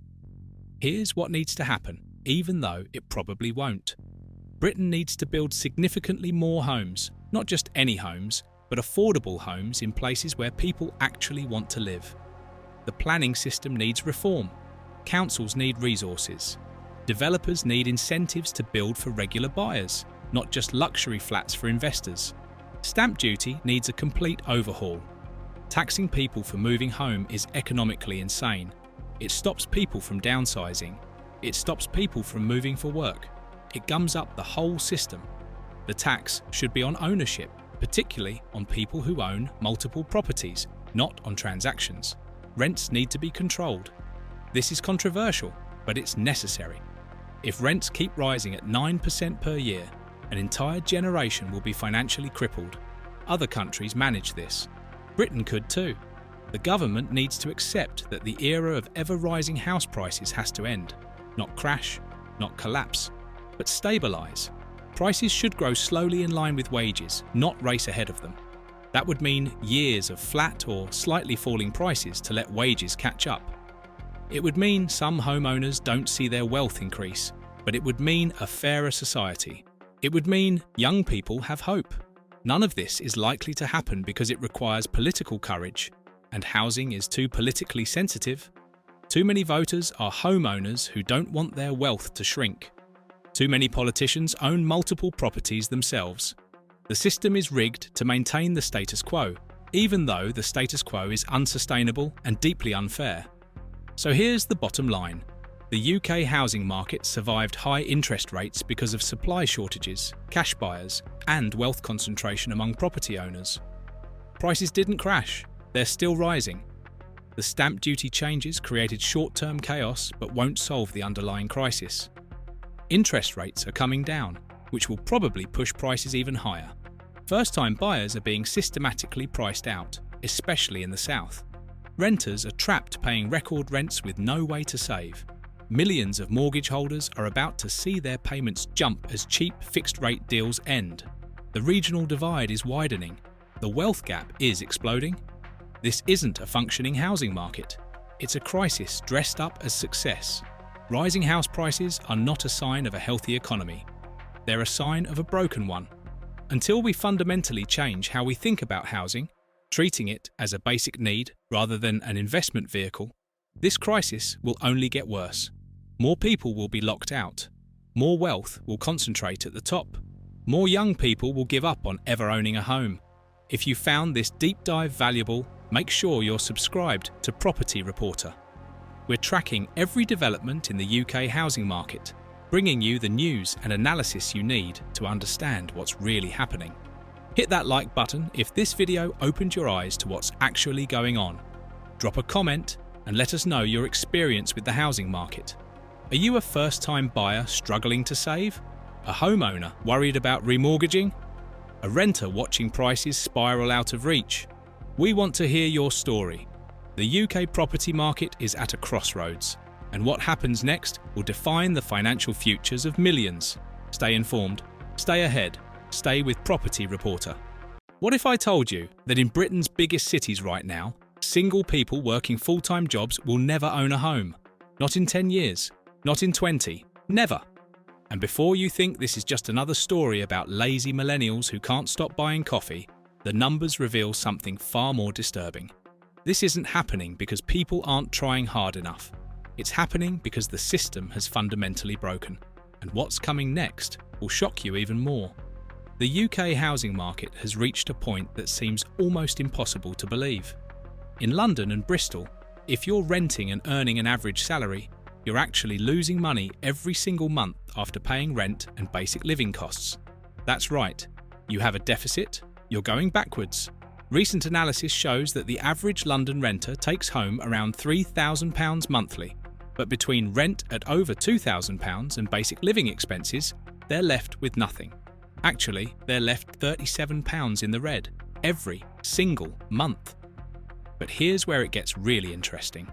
While everyone's been focused on London, something completely different is happening in the North East. Property prices there have surged by over 14% in just 1 year. Meanwhile, London's barely moving at 1%. The housing crisis isn't what you think it is. It's not uniform. It's not simple. And the solutions being pushed by politicians, they're missing the point entirely. If you want to stay ahead of the latest UK property and housing news, the stories that actually matter, and the trends that will affect your financial future, smash that like button right now and subscribe to Property Reporter. We're cutting through the noise and bringing you the facts that the mainstream outlets won't tell you. Trust me, by the end of this video, you'll understand why everything you thought you knew about the housing market is wrong. The average house price in the UK right now sits at around £270,000. Sounds somewhat reasonable, right? But let's break down what that actually means for someone trying to buy their first home. The average first-time buyer deposit in Britain is now over £61,000. That's 20% of the purchase price. 20%. For most people in their 20s and early 30s, that figure alone is devastating enough. But in London, the average deposit has climbed to over £124,000, more than double the national average. Here's the reality that nobody wants to talk about.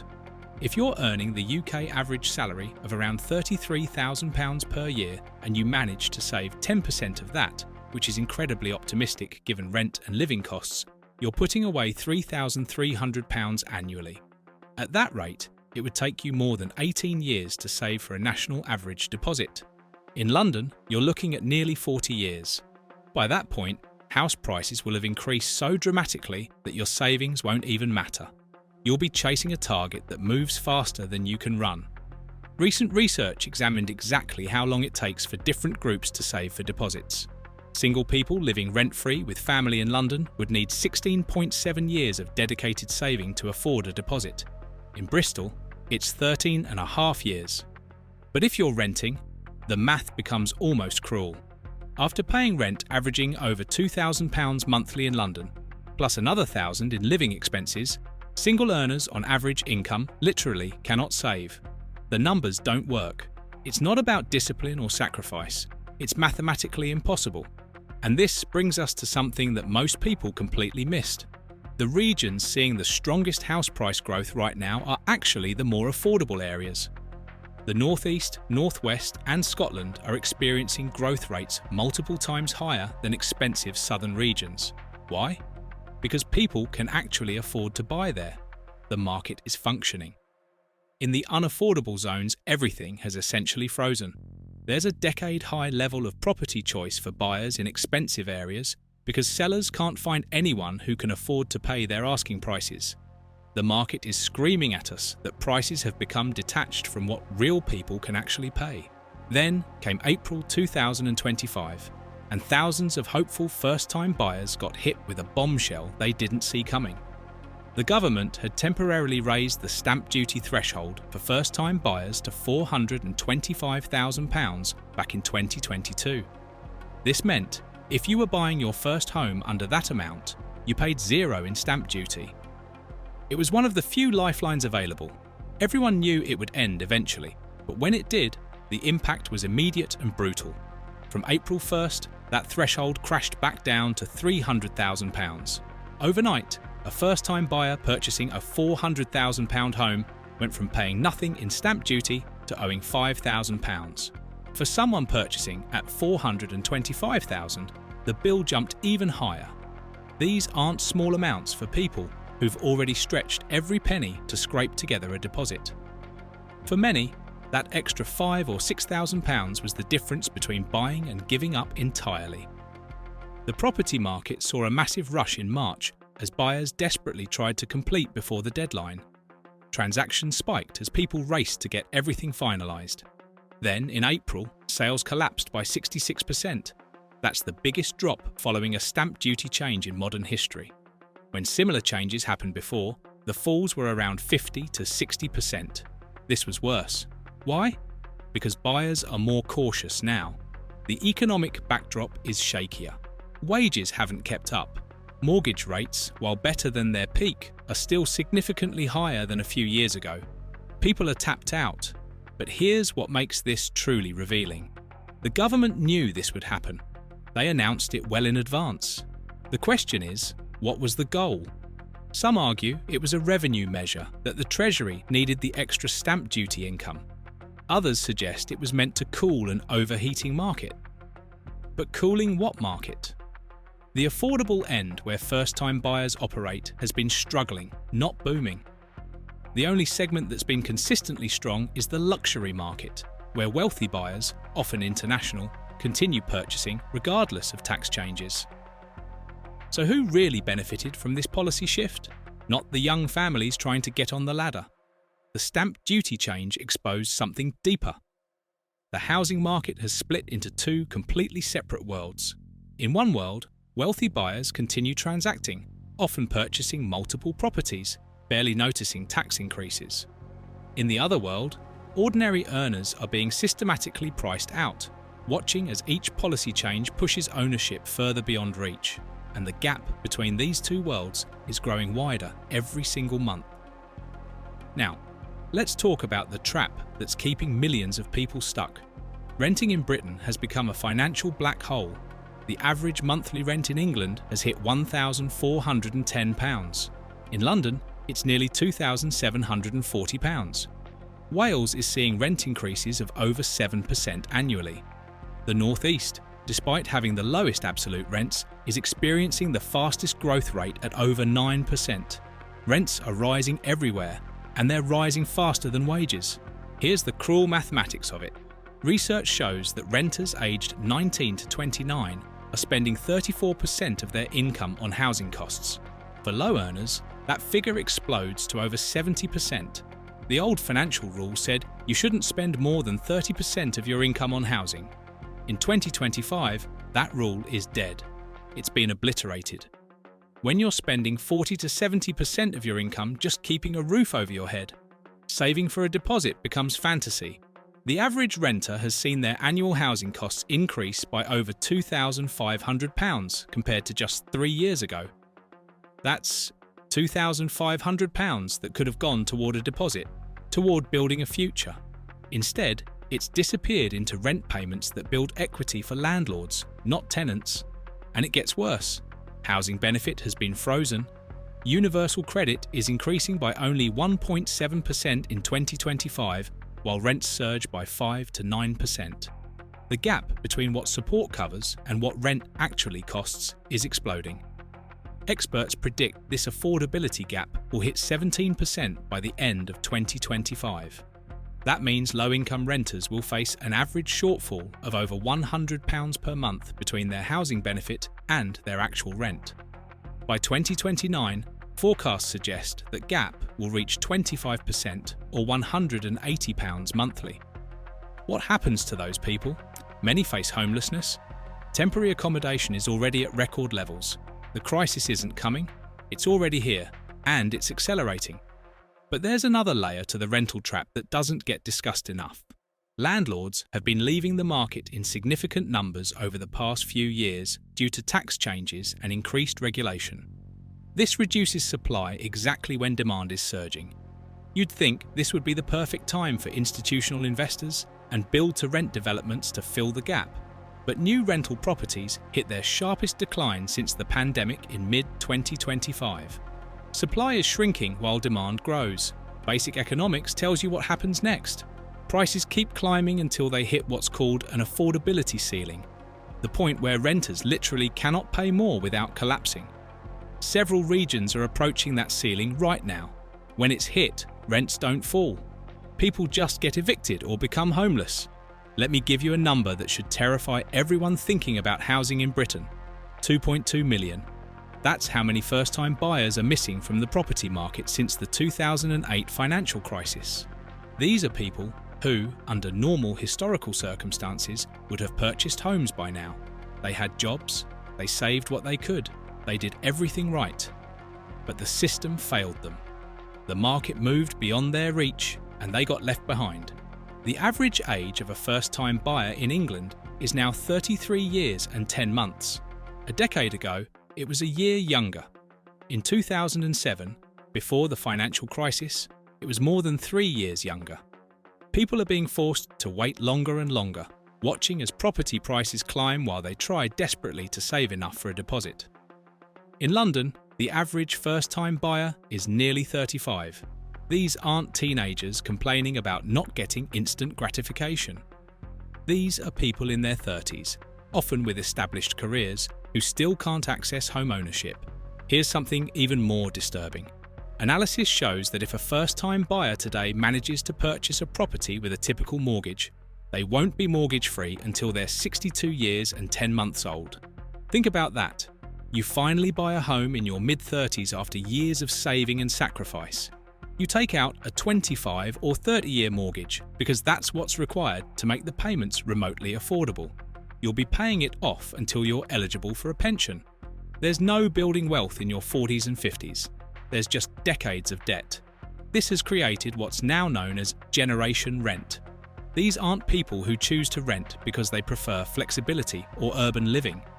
These are individuals and families who are permanently locked out of ownership. The numbers are stark. Only 8% of people aged 25 to 34 can afford to save a 10% deposit based on current house prices and wages. 8%. That means 92% of an entire generation cannot realistically access the property ladder without significant family help, inheritance, or some other external financial intervention.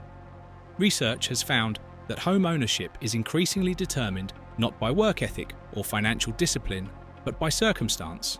Do you have parents who can gift you a deposit? Did you inherit money?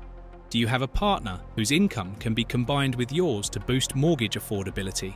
If the answer to these questions is no, your chances of ever owning a home have become vanishingly small. The system has evolved into one where property ownership is passed down through families, not earned through labour. It's becoming hereditary. The social implications of this are enormous.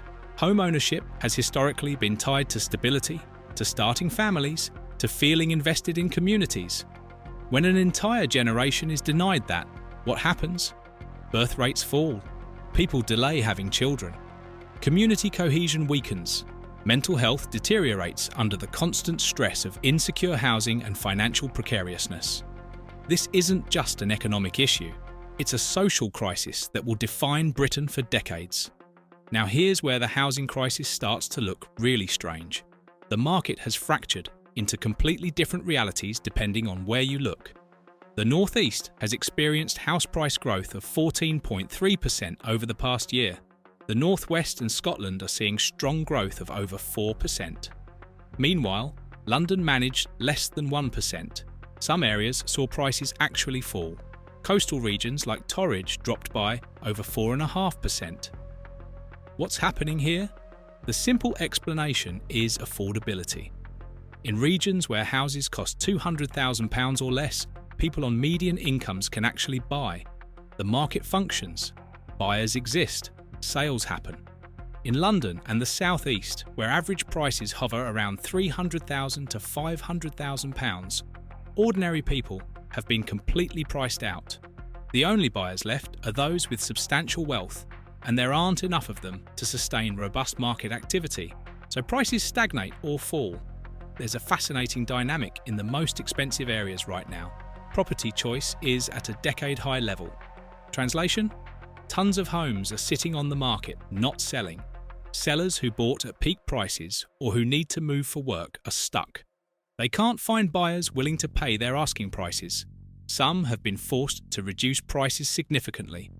Others have withdrawn their properties and decided not to move. The entire system has seized up because prices and wages have diverged so dramatically that the market can't function. Meanwhile, up north, things are different. Cities like Manchester, Liverpool, and Newcastle are seeing regeneration, business investment, and job creation. Combined with much lower property prices, this creates actual demand from real buyers. People can afford to purchase, the market moves. But here's the uncomfortable question. If you're being forced to move to the north because southern prices are insane, but your job, your family, and your life are all in the south, is that really a solution? Or is it just geographic displacement forced by economic inequality? Scotland presents a particularly interesting case. The country implemented rent controls for a period, capping how much landlords could increase rents for existing tenants. The goal was to protect renters from exploitation. What happened? Some landlords left the market, reducing supply. New rental properties became scarcer. When the controls were lifted, rents surged. The policy was well-intentioned but struggled against the fundamental problem of insufficient housing supply. You can regulate prices all you want, but if there aren't enough homes for everyone who needs one, the underlying crisis remains. Late 2025 saw something unusual happen in the UK property market. Activity ground to a halt about 6 to 8 weeks earlier than the usual pre-Christmas slowdown. Why? Budget uncertainty.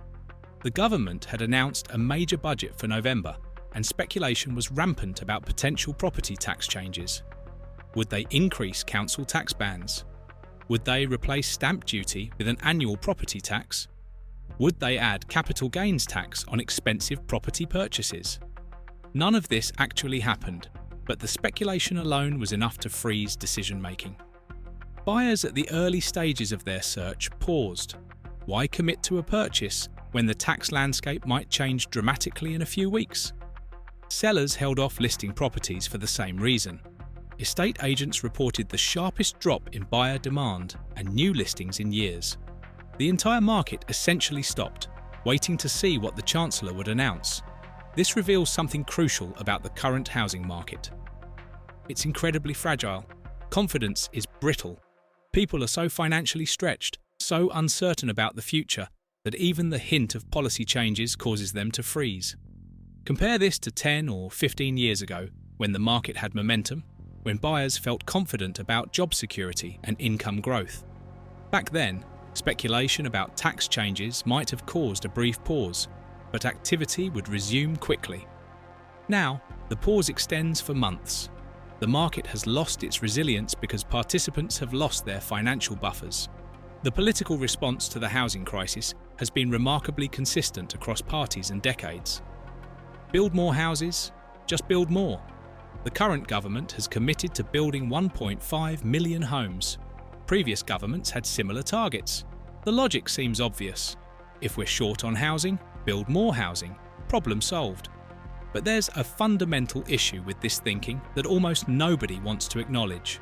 Britain is not an economy with unlimited, unused resources sitting idle. We don't have millions of construction workers twiddling their thumbs, waiting for someone to give them a job. We don't have vast stockpiles of concrete and steel gathering dust. Resources are finite, and they're controlled by people and companies that make economic decisions based on profit. If you're a construction company or a developer right now, what kind of housing are you going to build? Look at the economic landscape. Government finances are strained. The working class is impoverished. The middle class is squeezed. But the wealthy, they're doing better than ever. The richest segments of society have seen their wealth explode over the past decade. If you're a rational developer, you're going to build luxury housing for wealthy buyers because that's where the money is. You're going to build penthouses, not affordable family homes. You're going to focus on central London, not northern towns. You're going to maximise profit, which means targeting those who can pay premium prices. For affordable housing aimed at first-time buyers, developers will use the cheapest materials and methods possible because they know buyers have no leverage. People desperate to get on the property ladder will accept whatever they can get. This leads to a race to the bottom in terms of quality. Remember the Grenfell Tower disaster? That exposed how corners had been cut on building safety across the country. Affordable housing developments were using dangerous materials to save money. That's not an accident. That's the logical outcome when you tell developers to build cheaply for buyers who can't afford to be choosy. So when politicians say, build, build, build, the question becomes, build what, for whom, and with whose money? If the answer is luxury housing for the rich built by companies maximising profit, that doesn't solve the affordability crisis. It makes it worse by consuming resources that could theoretically be used differently. And the idea that we should just slash regulations and planning requirements to speed up building, that's how you get Grenfell. That's how you get unsafe, poor quality housing that will become slums within a generation. There's another problem with the build more narrative. Asset prices have been rising across the board for years. It's not just housing. Gold prices have more than doubled since the start of the pandemic. Stock markets are at all-time highs. Land prices have surged. Luxury art, classic cars, farmland, every hard asset you can name has increased dramatically in value. If the housing crisis were truly just about not building enough houses, why would all these other assets be skyrocketing too? The uncomfortable answer is that this is fundamentally a story about wealth concentration and inequality. When a small segment of society accumulates vast amounts of wealth, they invest it in assets. They buy property, stocks, land, gold, anything that holds value. This drives up asset prices across the board. Ordinary people find themselves competing with billionaires and multimillionaires for ownership of homes. It's not a fair competition.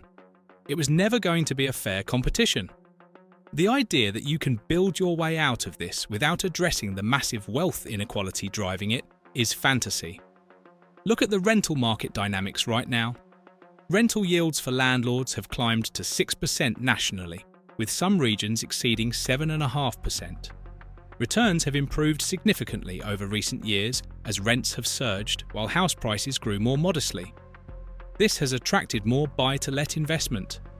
The number of new buy-to-let mortgages increased by 60% in the year leading to early 2025.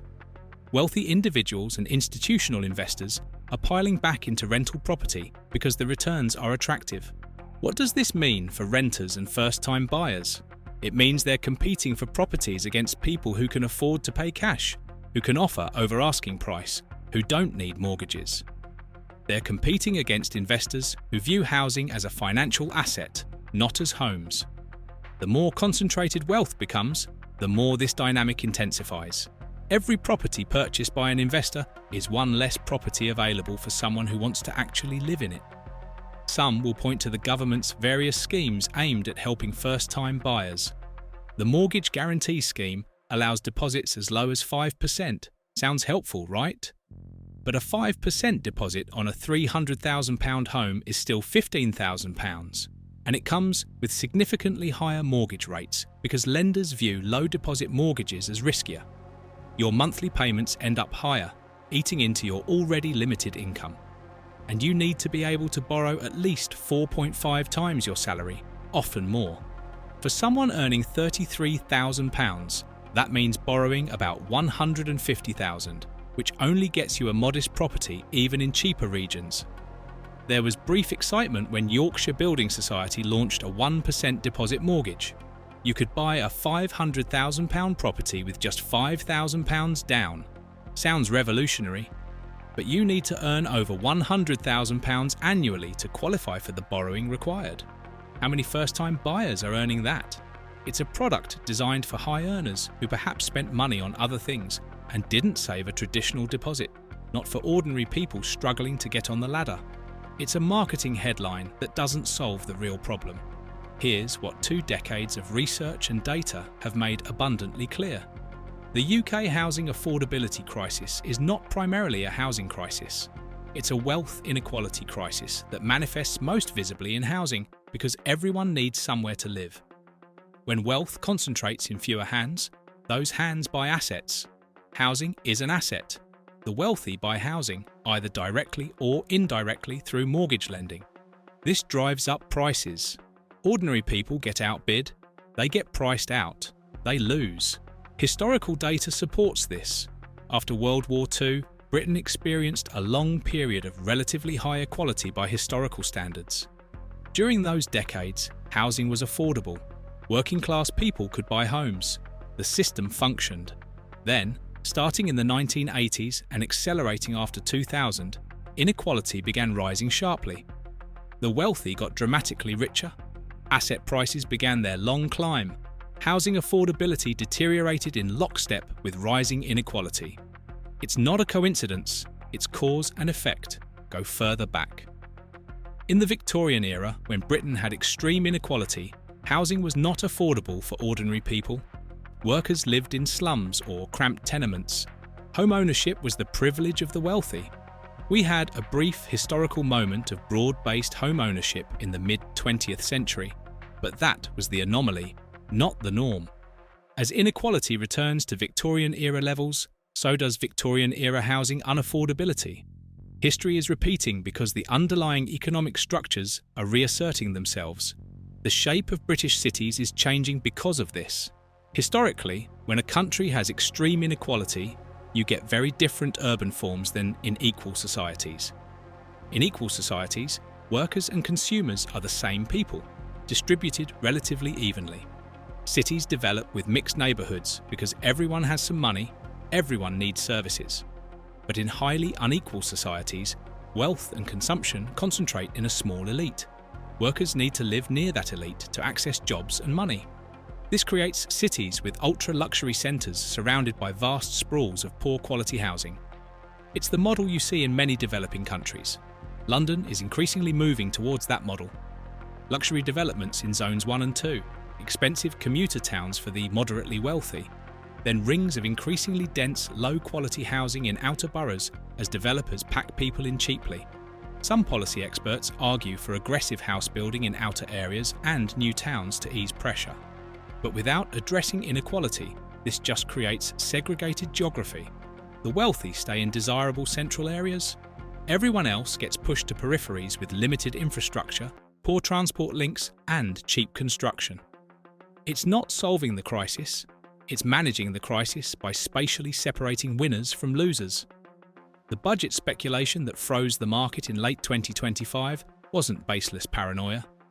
Governments around the world are wrestling with how to raise revenue without further destroying economic growth. Property taxes are attractive because property can't move. If you tax income too heavily, people might work less or leave the country. If you tax property, the property stays put. The landowner has to pay. Talk of replacing stamp duty with annual property taxes, of higher council tax bans, of capital gains tax on expensive purchases. All of this is in the air because governments are desperate for revenue. But here's the trap. If you tax property ownership more heavily, you make it even less accessible to ordinary people while barely affecting the wealthy. The rich can absorb higher taxes. Someone struggling to make mortgage payments can't. Every new property tax pushes more marginal buyers out of the market. It might feel good politically to tax property because it seems like taxing wealth. But unless structured very carefully, it ends up taxing aspiration while leaving concentrated wealth largely untouched. What would actually help? Policies that directly address wealth concentration, higher taxes on wealth, capital gains, and inheritance, lower taxes on work and earned income, massive investment in social housing that operates outside the speculative market, regulations that limit how much of the housing stock can be owned by investors rather than residents. Rent controls paired with guaranteed housing supply increases. These are difficult, complex policies that face fierce opposition from wealthy interests. So they don't happen. Instead, we get build, build, build, which sounds simple but doesn't address the core problem. The UK housing crisis is at an inflection point. The system has broken down to such an extent that it's no longer functioning as a market in many areas. Buyers don't exist at current prices, sellers can't sell, renters can't afford rents but have no alternative. First-time buyers are locked out entirely unless they have family wealth. Each year, millions more people fall behind. The 2.2 million missing buyers since 2008 will become 3 million, then 4 million. The age of first-time buyers will keep climbing. Generation rent will become the permanent reality for larger and larger portions of the population. What happens when homeownership becomes the exclusive preserve of those who inherit it? When property ownership is passed down through families rather than earned through work, you get a society divided into a property-owning class and a permanently renting class. The property-owning class accumulates wealth through asset appreciation. The renting class pays rent to the property-owning class, transferring wealth upward. This isn't capitalism in the traditional sense of rewarding productive work. It's rentier capitalism, where wealth comes from ownership rather than labour. The political implications are profound. Historically, home ownership created political stability. People with mortgages and property had a stake in the system. They voted for continuity and gradual change. What happens when half the population has no property and no realistic prospect of ever getting any? Political volatility increases. support for radical change grows. The social contract phrase. We're seeing early signs of this already. Younger generations vote very differently from older generations, and housing is a major driver of that divide. Britain is not alone in this. Similar dynamics are playing out across much of the developed world. Vancouver, Sydney, Auckland, San Francisco, all facing versions of the same crisis. Young people priced out. Wealth concentration driving asset prices beyond reach. Governments struggling to respond effectively. The crisis is global because the underlying forces, rising inequality and wealth concentration, are global. Any solution has to grapple with that reality. So where does this leave us? The average house price in the UK is £270,000. The average first-time buyer needs over £60,000 for a deposit. In London, that climbs to £125,000. Rents are consuming 44% of wages, making saving impossible for most people. Stamp duty changes in April 2025 added thousands in costs for first-time buyers. 2.2 million potential buyers have been locked out since 2008. The average age of first-time buyers is 33 and climbing. Regional disparities show the market has fractured into affordable and unaffordable zones. Behind all of these statistics is a simple truth. Housing has become unaffordable because wealth has become extremely concentrated. Ordinary people are competing with the very wealthy for assets, including homes. They're losing that competition, and they'll keep losing it until the fundamental distribution of wealth and economic power changes. Build More solutions don't address this. Stamp duty tweaks don't address this. Mortgage schemes don't address this. They're treating symptoms while the disease progresses. The question facing Britain is whether this is acceptable. Is it acceptable for homeownership to become hereditary? Is it acceptable for an entire generation to rent permanently? Is it acceptable for families to be forced into poor quality housing or geographic displacement? These are political and social questions, not just economic ones. The market has given its answer. Prices are what they are because wealthy buyers can pay them. If society wants a different outcome, society will have to intervene in ways that directly challenge wealth concentration and asset ownership patterns. Nothing about this is inevitable. Policy choices created this situation. Different policy choices could change it. But those different choices would require confronting very powerful interests, redistributing resources and wealth, and accepting that the current system benefits some people enormously while harming others. That's a difficult political fight. It's much easier to say, build more houses and hope the problem solves itself. It won't. The data shows it won't. Every year we pretend otherwise is another year the crisis deepens. The UK housing market in 2025 is not a market in any meaningful sense in large parts of the country. It's a system where wealth buys assets and ordinary people get squeezed out. Understanding that is the first step toward changing it. The question is whether there's political will to take the second step. Something unprecedented is happening in the UK property market right now, and it's creating one of the most bizarre contradictions you'll ever see. Small landlords are racing to sell their properties in record numbers.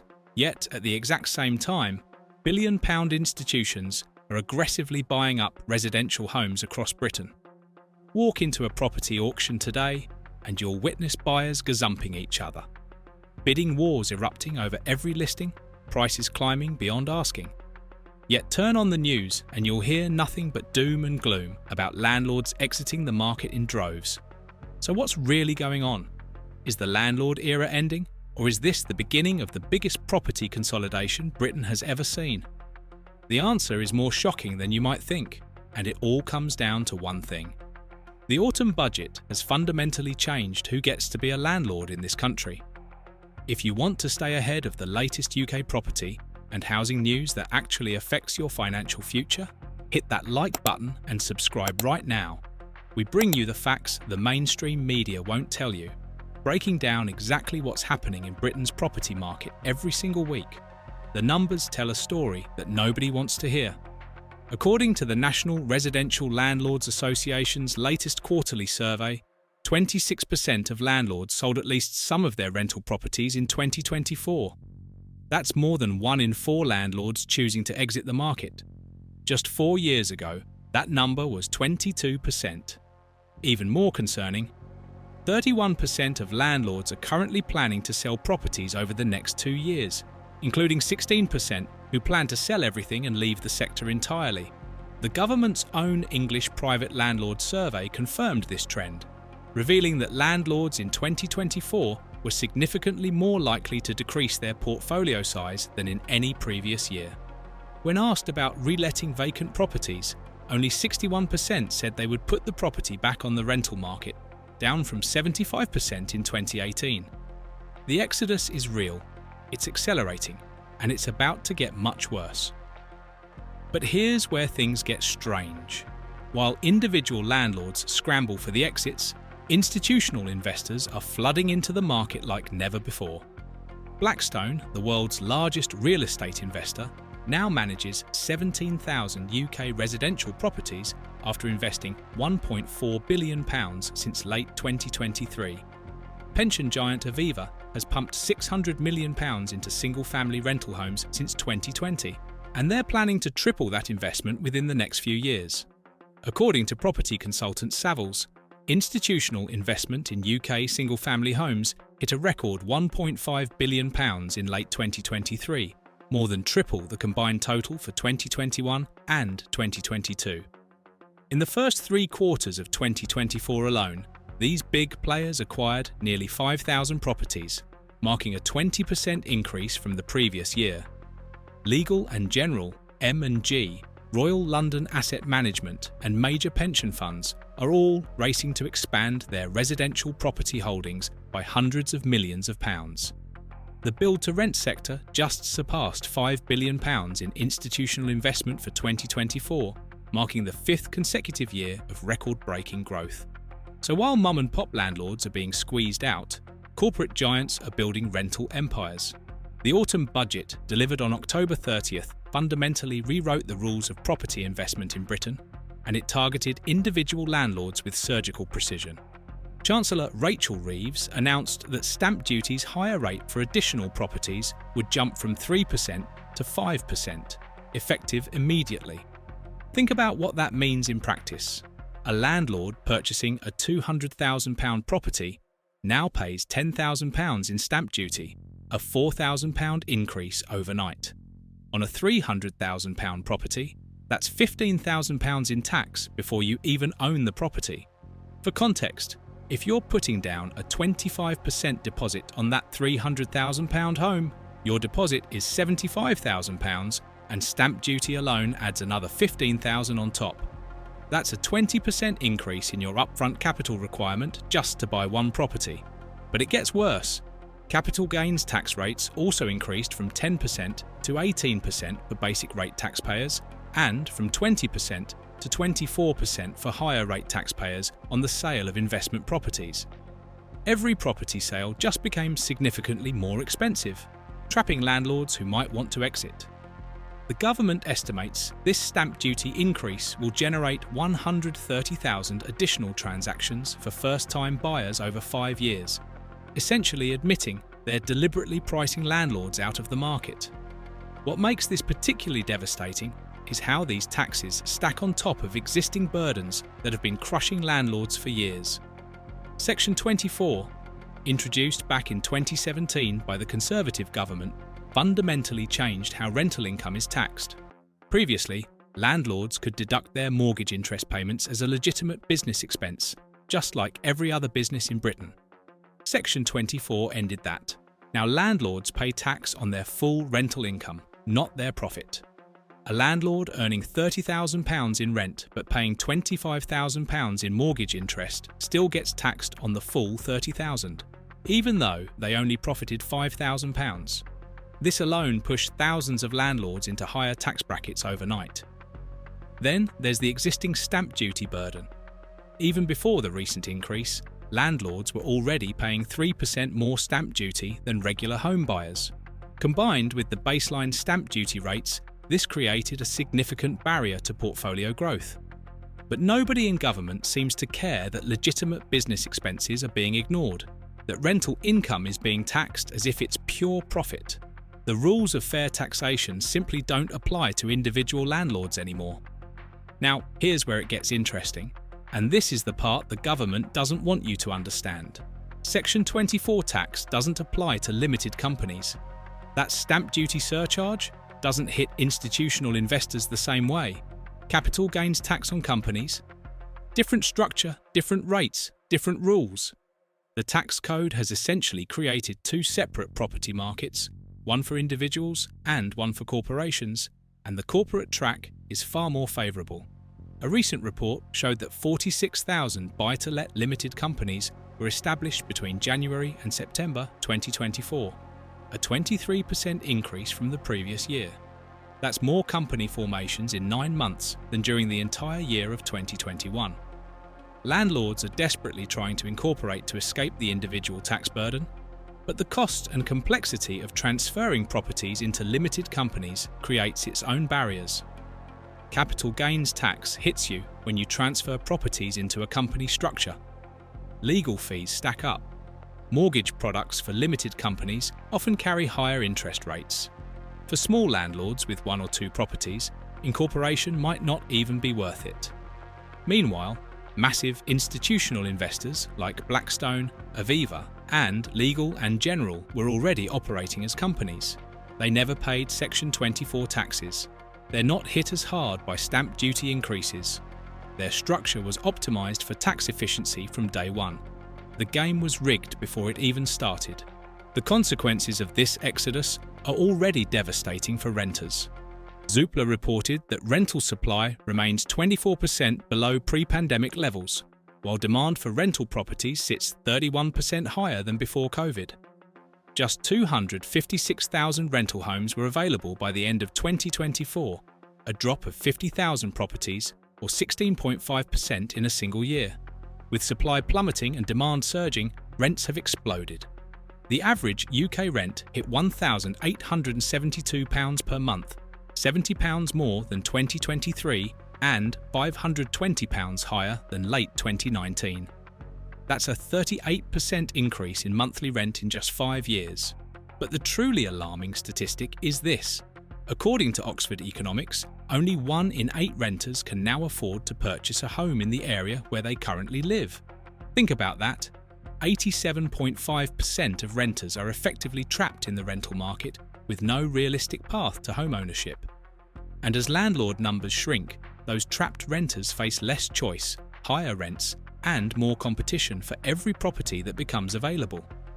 The NRLA reports that 7,100 households became homeless in a single quarter of 2024, specifically because their landlord sold the property. The policy intended to help renters by discouraging landlords is instead creating a humanitarian crisis. Yet, despite this obvious supply crisis, institutional investors see nothing but opportunity. They understand something crucial that individual landlords don't have the luxury of appreciating. Rental demand in Britain isn't going anywhere. The average age of a first-time buyer in the UK is now 34, up from 26 in 1997. An entire generation has been locked out of home ownership, forced into long-term renting not by choice, but by economic necessity.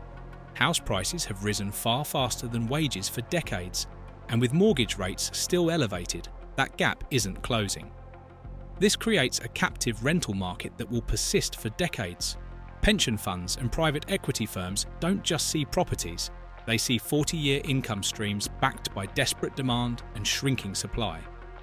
They're buying properties from desperate individual landlords at discounts of 15 to 20%, acquiring thousands of homes directly from struggling house builders who can't sell to owner-occupiers. They're partnering with developers to purchase entire developments before they're even built.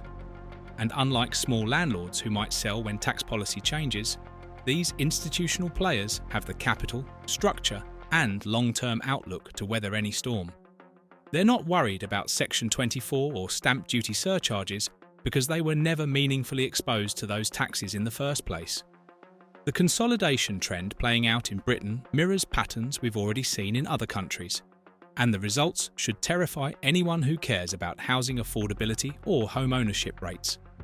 In the United States, institutional investors now own a significant portion of single-family rental homes in many markets. In Germany, About 15% of rental housing stock is owned by institutions, compared to just over 2% in the UK currently. But that number is rising fast. Industry analysts predict UK institutional ownership could reach 8 to 10% within the next decade if current trends continue. And once institutional investors dominate a market, the entire structure changes. Professional landlords with massive portfolios can set rental rates based on sophisticated market analysis and revenue optimization algorithms, not based on covering mortgage payments and making a modest profit. They have legal teams, property management divisions, and lobbying power that individual landlords could never match. The relationship between landlord and tenant becomes purely corporate, transactional, and optimized for maximum return. The National Residential Landlords Association warns that this shift could permanently alter the character of the UK rental sector, transforming it from a market of individual property owners providing housing to one dominated by corporate landlords treating homes as financial assets. So what happens next? If current trends continue, Britain's rental market will look radically different within 5 years. Small landlords, battered by taxation and regulation, will continue exiting the sector. The government's own survey data suggests this trend is accelerating, not slowing down. Rental supply will continue shrinking as properties get sold to owner-occupiers or institutional investors, and very few new individual landlords will enter a market with such poor economics. Rents will keep rising because supply and demand fundamentals overwhelmingly favour landlords. The remaining institutional landlords will have pricing power that individual landlords never possessed. Renters will face a future where almost all rental housing comes from corporate landlords operating at scale, with standardised processes, aggressive rent collection, and optimisation focused solely on shareholder returns rather than tenant relationships. The pathway to homeownership, already nearly impossible for most renters, could become entirely closed off as housing costs continue outpacing wage growth. And younger generations will spend their entire adult lives renting, building no equity, creating no wealth, permanently locked out of the property market that previous generations used to build financial security. The most bitter irony in all of this is that policies supposedly designed to help renters and increase home ownership are achieving the exact opposite result. Every tax increase on landlords, every regulatory burden, every additional compliance requirement was justified as necessary to protect tenants and cool the housing market. But when you make it financially unviable for individuals to provide rental housing, you don't eliminate the need for rental housing. You just consolidate ownership in the hands of those wealthy enough and structured efficiently enough to survive the tax burden. The Conservative government introduced Section 24, and Labour just increased stamp duty and capital gains tax, but both parties implemented policies that benefit institutional investors at the expense of individual landlords and ultimately renters themselves. The big corporate players lobbying government have far more influence than scattered individual landlords ever could. And now Britain is sleepwalking into a future where residential property ownership becomes the exclusive domain of pension funds, private equity firms, and international investors, while ordinary people, whether they're trying to rent or buy, get priced out of housing security entirely. The data is clear, the trend is unmistakable, and the consequences are already unfolding. Small landlords are selling in record numbers. Institutional investors are buying in record volumes. Rents are rising faster than inflation. Supply is shrinking dramatically. Home ownership is becoming impossible for most renters. And government policy is accelerating every single one of these trends. This isn't a housing crisis anymore. This is a systematic restructuring of who gets to own property in Britain, and it's happening right now while most people aren't paying attention. The question isn't whether this transformation will continue. The question is whether anyone will do anything to stop it before the entire rental market becomes corporatized and home ownership becomes a luxury reserved exclusively for those who already have wealth. The UK housing market has stopped. Not slowed down, not cooled off, stopped. Right now, hundreds of thousands of potential buyers are sitting on their hands, refusing to move forward with purchases. Sellers are watching their properties languish on the market for weeks longer than expected. estate agents are reporting conversations that all end the same way. Let's wait until after the budget. But here's what most people don't understand. This isn't just pre-budget jitters. This is something far more calculated, far more deliberate, and the consequences could reshape British property ownership for a generation. What's really happening in the UK housing market isn't being reported in the headlines. The freeze you're seeing right now is just the surface. Underneath, there's a battle brewing between homeowners, the Treasury, and a government desperate for revenue. And on November 26th, everything changes. Before we dive deeper into this crisis, if you want to stay ahead of every major development in UK property and housing news, hit that like button and subscribe to Property Reporter. We're bringing you the analysis that mainstream media won't touch, the rumours Westminster doesn't want you to hear, and the data that reveals what's really going on in the British housing market. Let me show you the numbers that prove this market has frozen solid. Between now and the same period last year, buyer demand has collapsed by 8%. Sales being agreed are down 3%. That might not sound catastrophic until you realise this is the first annual decline in new sales agreements in 2 full years.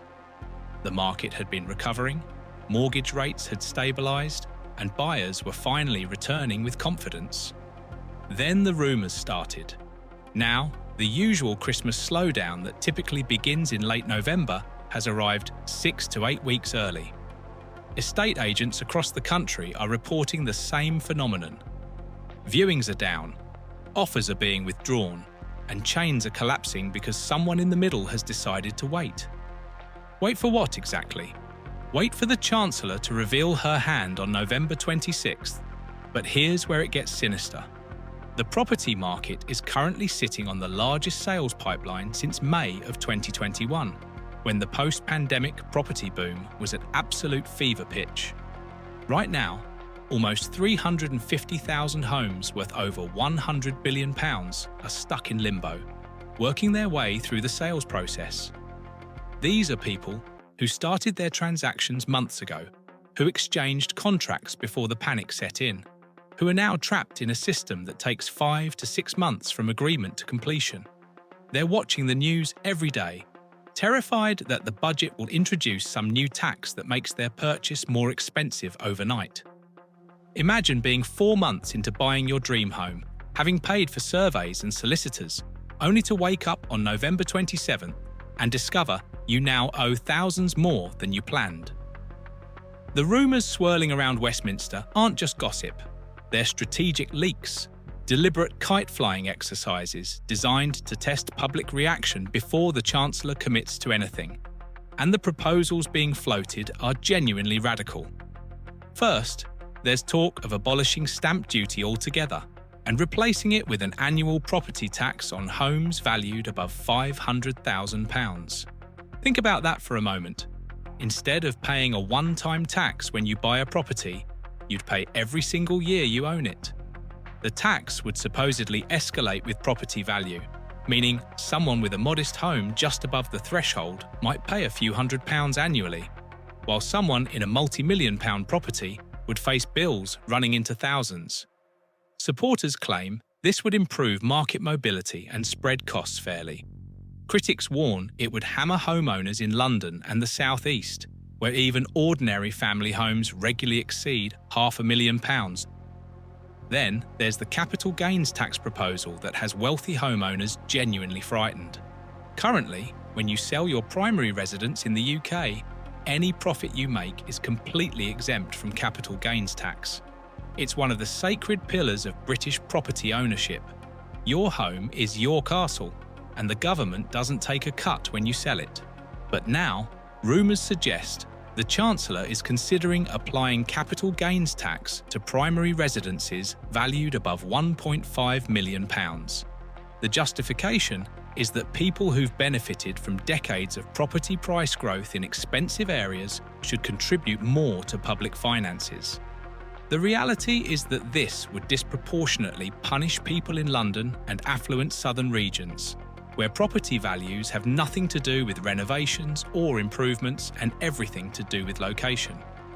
Someone who bought a terraced house in Clapham 30 years ago for £80,000 could now be sitting on a £1.8 million asset through no effort of their own. Should they pay capital gains tax on that increase? The government thinks maybe they should dot. And it doesn't stop there. Reports suggest the Treasury is exploring an 8% national insurance levy on rental income. Right now, landlords pay income tax on their rental profits after deducting expenses like mortgage interest and maintenance costs. But national insurance has traditionally been exempt. If this change goes through, it would fundamentally alter the economics of being a landlord in Britain. Small-scale landlords, the people who own 1 or 2 rental properties as part of their retirement planning, would be hit hardest. Many are already operating on thin margins after recent tax changes removed their ability to fully deduct mortgage interest. Add an 8% national insurance charge on top, and a significant number will simply exit the market. They'll sell up, reduce the rental housing stock, and push remaining rents even higher. Tenants, ironically, would suffer most from a policy designed to extract more tax from landlords. But what nobody's talking about is that some of this has already happened. Back on April 1st of this year, stamp duty thresholds changed dramatically, and the market response was telling. Before that date, first-time buyers in England paid no stamp duty on properties worth up to £425,000. Overnight, that threshold dropped to £300,000. Suddenly, first-time buyers purchasing anything above £300,000 were facing thousands in additional costs. A first-time buyer purchasing a £350,000 property went from paying 0 stamp duty to paying £2,500. That might not sound like much to someone comfortably established, but for a young couple scraping together a deposit, it's devastating. The government knew this was coming. They announced it months in advance. And what happened? March of 2025 saw property transactions more than double compared to the previous March. People rushed to complete purchases before the deadline, creating an artificial boom that left estate agents working around the clock and solicitors drowning in paperwork. Then April arrived, and the market fell off a cliff. Transactions collapsed, buyer demand evaporated. It was predictable, inevitable, and entirely the result of government policy creating arbitrary deadlines that distort normal market behaviour. Now, with the November budget approaching, we're seeing the same pattern repeat. Buyers who might normally transact in November or December are pulling out, waiting to see what new costs might be imposed. Sellers who need to move are stuck, unable to generate interest because everyone's too nervous to commit. The geographic split in the UK housing market has never been more pronounced. Up in the northeast, house prices have risen by more than 6% over the past year. In some local authority areas, growth has hit 8% or more. Places like Middlesbrough and North Lanarkshire are seeing genuine price appreciation as buyers discover they can get far more space and quality for their money compared to southern England. Scotland and Wales are experiencing similar patterns, with solid growth driven by affordability and buyers relocating from more expensive regions. The northwest is booming. Manchester, Liverpool, and surrounding areas are benefiting from infrastructure investment, business growth, and a thriving rental market that makes buy-to-let properties attractive despite the regulatory challenges. But London is barely moving. Annual house price growth in the capital has been essentially flat, with some areas showing slight declines. The average London property is now worth around £296,000, but that figure masks enormous variation. Central London remains eye-wateringly expensive, propped up by international investors and wealthy buyers for whom a few £1,000,000 is pocket change. But outer London boroughs and commuter towns are struggling.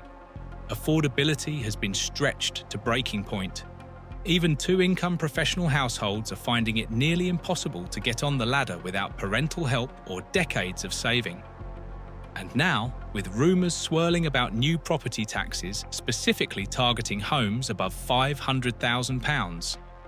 Anyone in London or the South East with a property anywhere near that threshold is understandably nervous. Here's the crucial detail that explains why properties above £500,000 are particularly affected. According to market data, about 20% of the UK property market sits above that value. But the distribution isn't even. In London, a huge proportion of family homes exceed £500,000. In the South East, particularly in commuter belts around the capital, ordinary 3- and 4-bedroom houses routinely hit or exceed that figure. Meanwhile, in the north, £500,000 buys you something genuinely impressive, perhaps even a small mansion.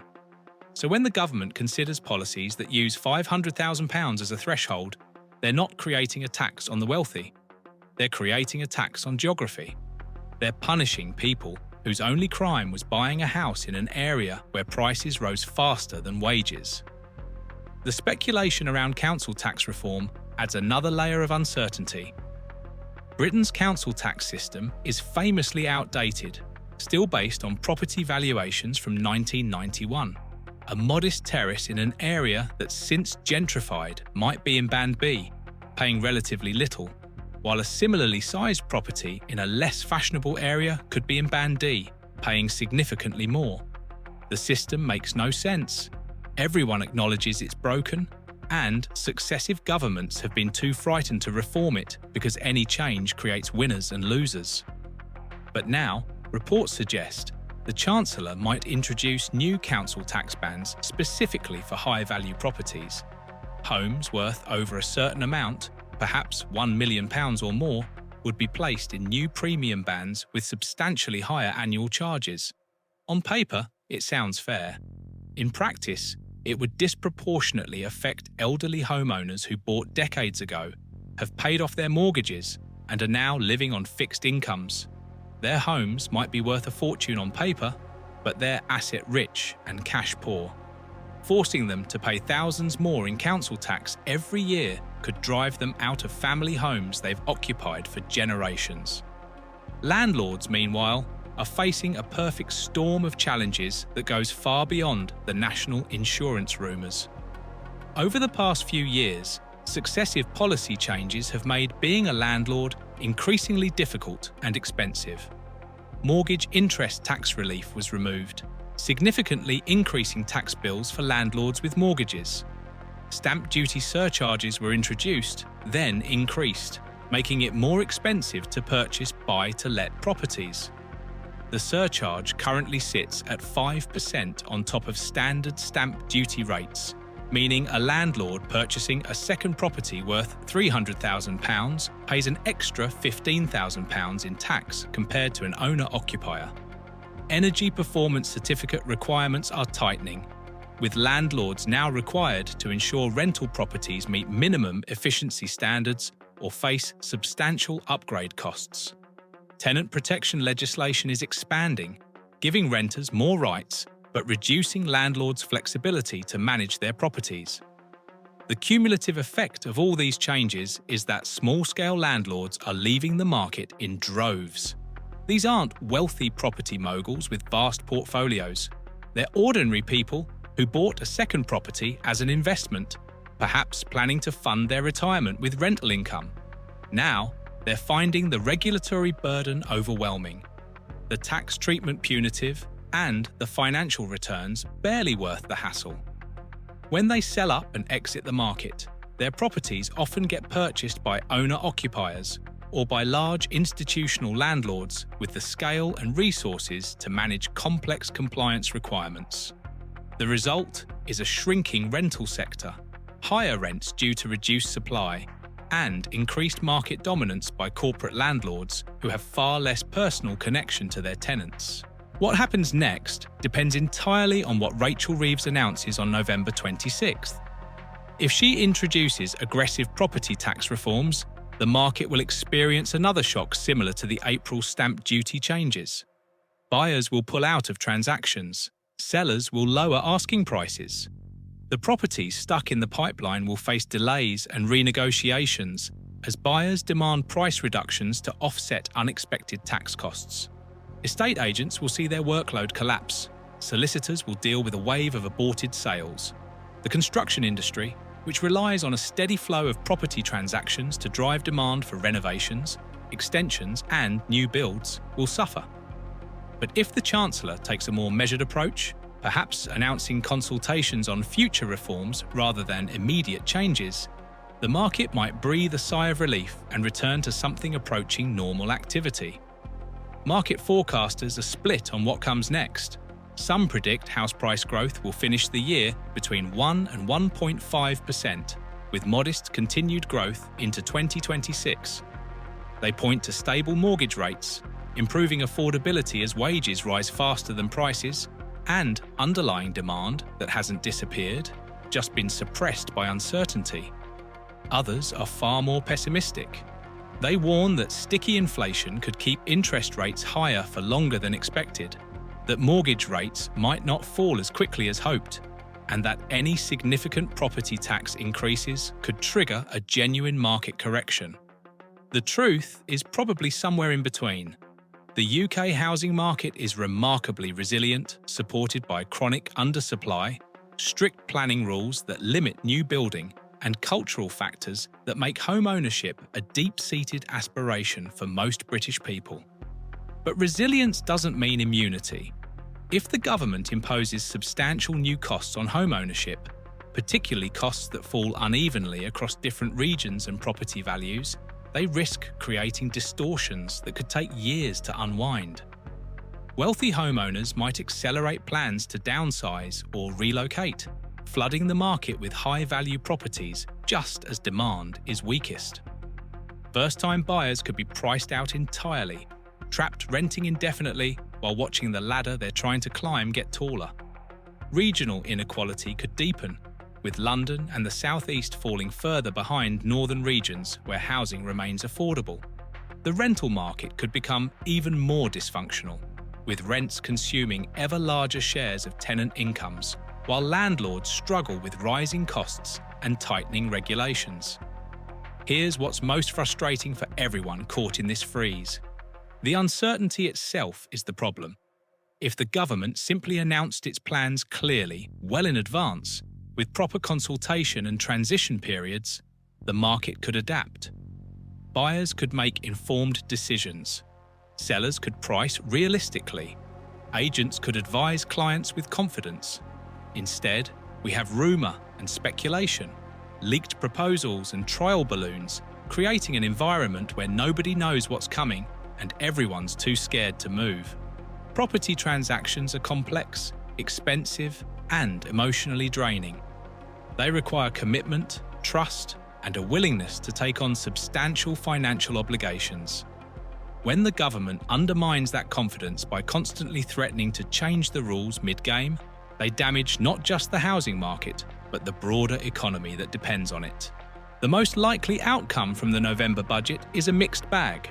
The Chancellor will probably introduce some property tax changes, but not the most radical proposals being discussed. She'll need to raise revenue to meet fiscal targets, but she also needs to avoid triggering a market collapse that would reduce transaction volumes and actually decrease tax receipts. Expect tweaks rather than transformation. Perhaps new council tax bans for very high-value properties. Maybe some adjustment to capital gains tax rules that affects second homes but leaves primary residences alone. Possibly some crackdown on tax avoidance schemes used by wealthy property owners. But wholesale abolition of stamp duty seems unlikely in the near term because it generates too much revenue and any replacement would take years to implement properly. What should buyers and sellers do right now? If you're in the middle of a transaction and genuinely need to move, pushing forward might make sense despite the uncertainty. Waiting indefinitely for perfect conditions means missing opportunities. If you're just starting to look and you're not under time pressure, waiting until after November 26th could provide valuable clarity. If you're selling, be prepared to be flexible on price.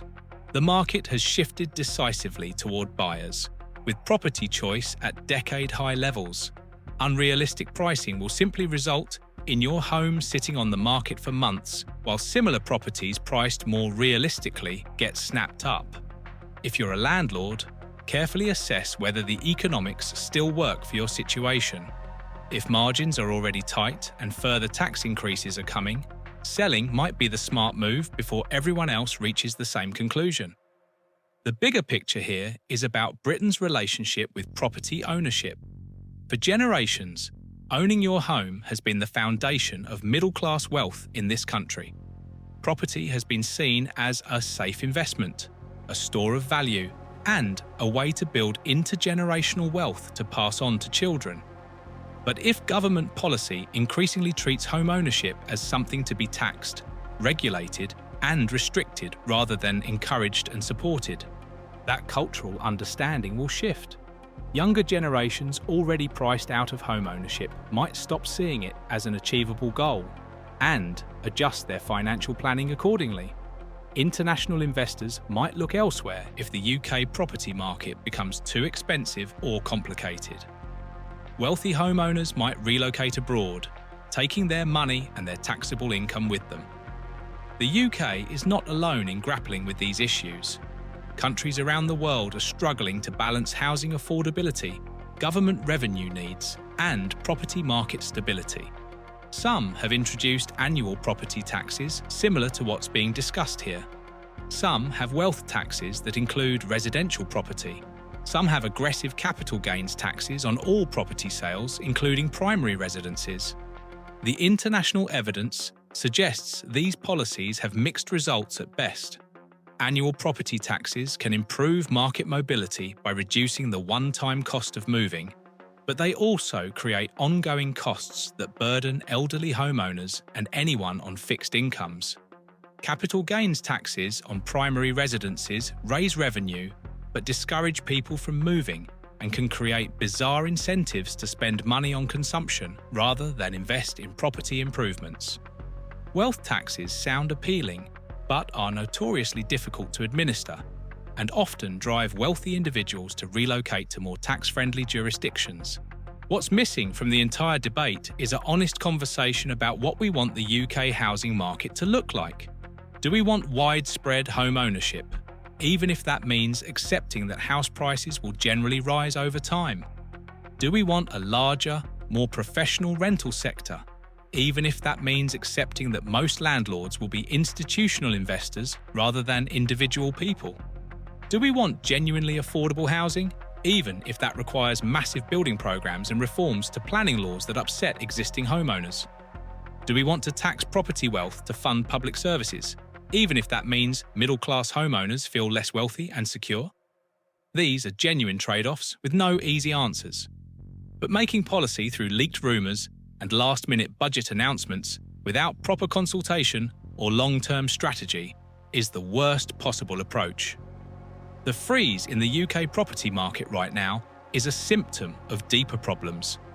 It's a symptom of a government that desperately needs revenue but has limited options for raising it after ruling out increases to income tax, national insurance, and VAT. It's a symptom of a housing market that has become too expensive for ordinary people, but where existing homeowners resist any policy that might reduce their property's value. It's a symptom of regional inequality so extreme that houses in some parts of the country cost 10 times what similar houses cost elsewhere. It's a symptom of chronic undersupply, with planning rules so restrictive that building new homes is prohibitively difficult and expensive. It's a symptom of a rental sector squeezed between tenants who can barely afford rising rents and landlords who can barely afford rising costs and regulations. On November 26th, the Chancellor will step up to the dispatch box and reveal what she's decided. The property market will react within hours. If the changes are modest and well-targeted, confidence might return relatively quickly. Buyers who've been sitting on the sidelines will re-enter the market. Sellers will adjust their expectations and accept that this is a buyer's market for now. Transactions will pick up as we head into the new year. But if the changes are aggressive and poorly designed, the freeze could deepen into something worse. Prices could fall sharply in affected areas. Transaction volumes could collapse. The sales pipeline, worth over £100 billion, could unravel as deals fall through and chains collapse.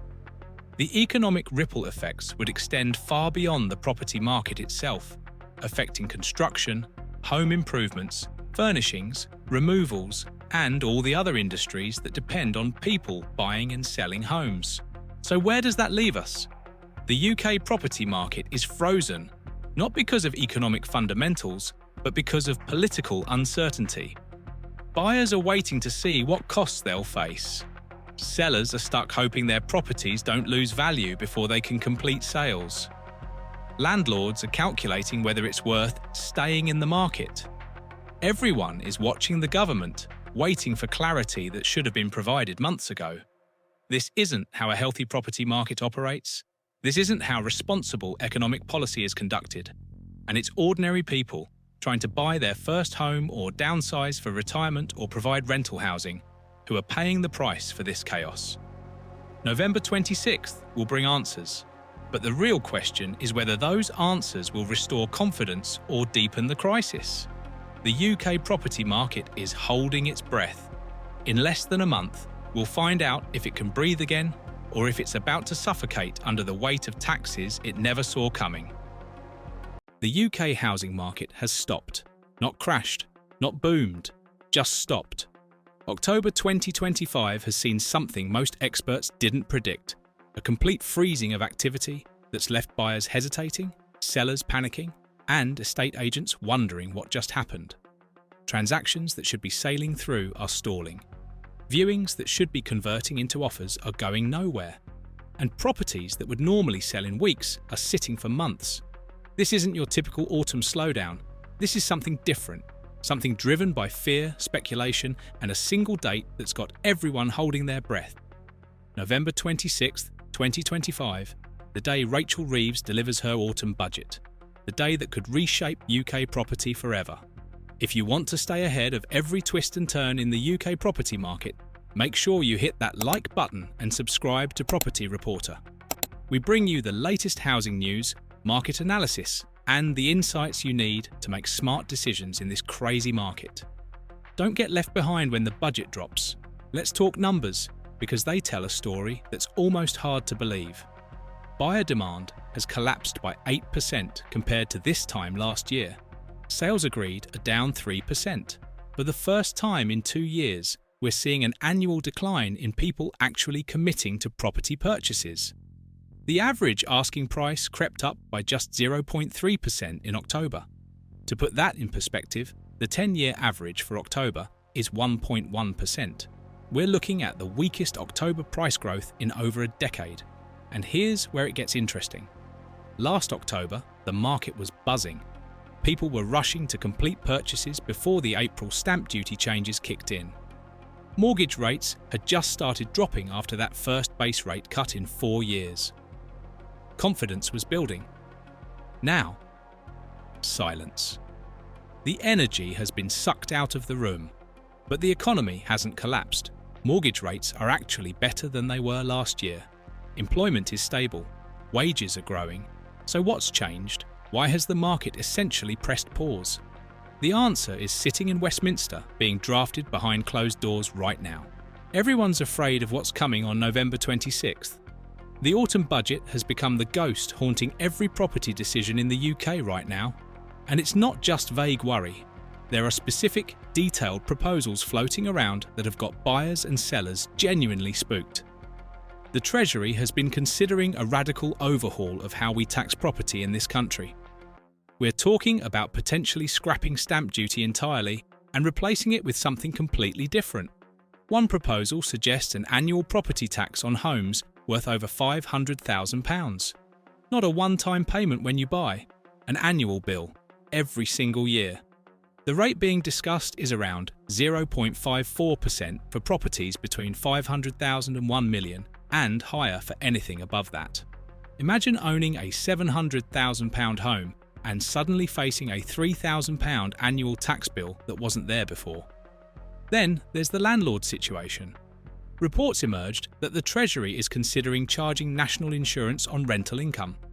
Currently, landlords pay income tax on their profits, but no NI. An 8% levy could raise up to £3 billion. For a landlord earning £60,000 in rental income, that's an extra £5,000 a year in tax, just gone, overnight. There's also been talk of introducing capital gains tax on primary residences worth over £1.5 million. Right now, your main home is protected from CGT. That's been a fundamental principle of UK property for generations. If that changes, it would represent a seismic shift in how we think about home ownership. And don't forget about council tax. The current system is based on property valuations from 1991, 34 years ago. There's speculation about new bands being added at the top end, or even a complete replacement with a modern system that reflects actual current values. Any of these changes alone would be significant. All of them together, it could rewrite the entire UK property landscape. And the problem is, nobody knows which ones are actually happening until the Chancellor stands up and announces them. The fear isn't hitting everywhere equally. It's absolutely hammering the top end of the market. Properties worth over £1 million have seen buyer demand drop by 11%. Homes between £500,000 and £1 million are down 4%. These aren't small numbers. These are the buyers with the most to lose from potential tax changes.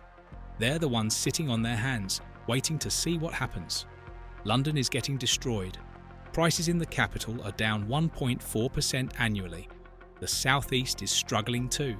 These are areas where £500,000 doesn't buy you a mansion. It might get you a decent 3-bedroom semi. So when buyers hear about thresholds at £500,000, they're not thinking about millionaires. They're thinking about themselves. Compare that to the north. The northeast is seeing price growth of over 9%. Yorkshire is up nearly 4%. Scotland and Wales are both comfortably above 2% growth. Why? Because properties there are cheaper. A rumoured tax threshold at £500,000 doesn't scare someone buying a £200,000 house in Newcastle. It terrifies someone stretching to £600,000 in Surrey. We're watching the UK housing market split in two right before our eyes. One half moving forward, one half frozen solid. And the dividing line is whether you're above or below the rumoured tax thresholds. Here's what's really wild about this situation.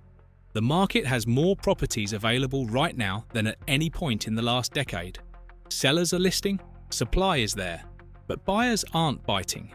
Normally, high supply means prices fall until they reach a level where buyers step in. That's basic economics. But right now, buyers aren't responding to price cuts. They're not responding to better mortgage rates. They're not responding to anything except the calendar. They're waiting for November 26th. And that waiting is costing people real money. Rightmove data shows that properties receiving an inquiry on their first day of being listed are 22% more likely to find a buyer than homes that take over 2 weeks to get that first inquiry. In a normal market, that makes sense. Fresh listings get attention. But in this frozen market, even well-priced properties are sitting longer because buyers are simply not looking. Estate agents are reporting viewings happening with no follow-up. Offers being made and then withdrawn days later. Buyers getting cold feet not because of the property, but because of the budget. Sellers who need to move are stuck in limbo. They can't price low enough to overcome the fear factor. And they can't wait forever because life doesn't stop for government budgets. Divorces happen. Job relocations happen. Downsizing happens. People need to sell. But the market isn't cooperating. We're in this bizarre standoff where everyone's holding their breath and nobody wants to be the first to blink. Because what if you buy now and the budget introduces massive new taxes? You've just overpaid. What if you sell now and the budget changes nothing? You've just given up negotiating power for no reason. Paralysis breeds paralysis. And right now, the UK housing market is completely paralysed. So what could actually happen on November 26th? Let's break down the real proposals that are being discussed in detail, not just speculation. The stamp duty replacement is probably the most serious. The current system charges buyers a one-time tax when they purchase. It's expensive, it's lumpy, and economists have hated it for years because it discourages people from moving.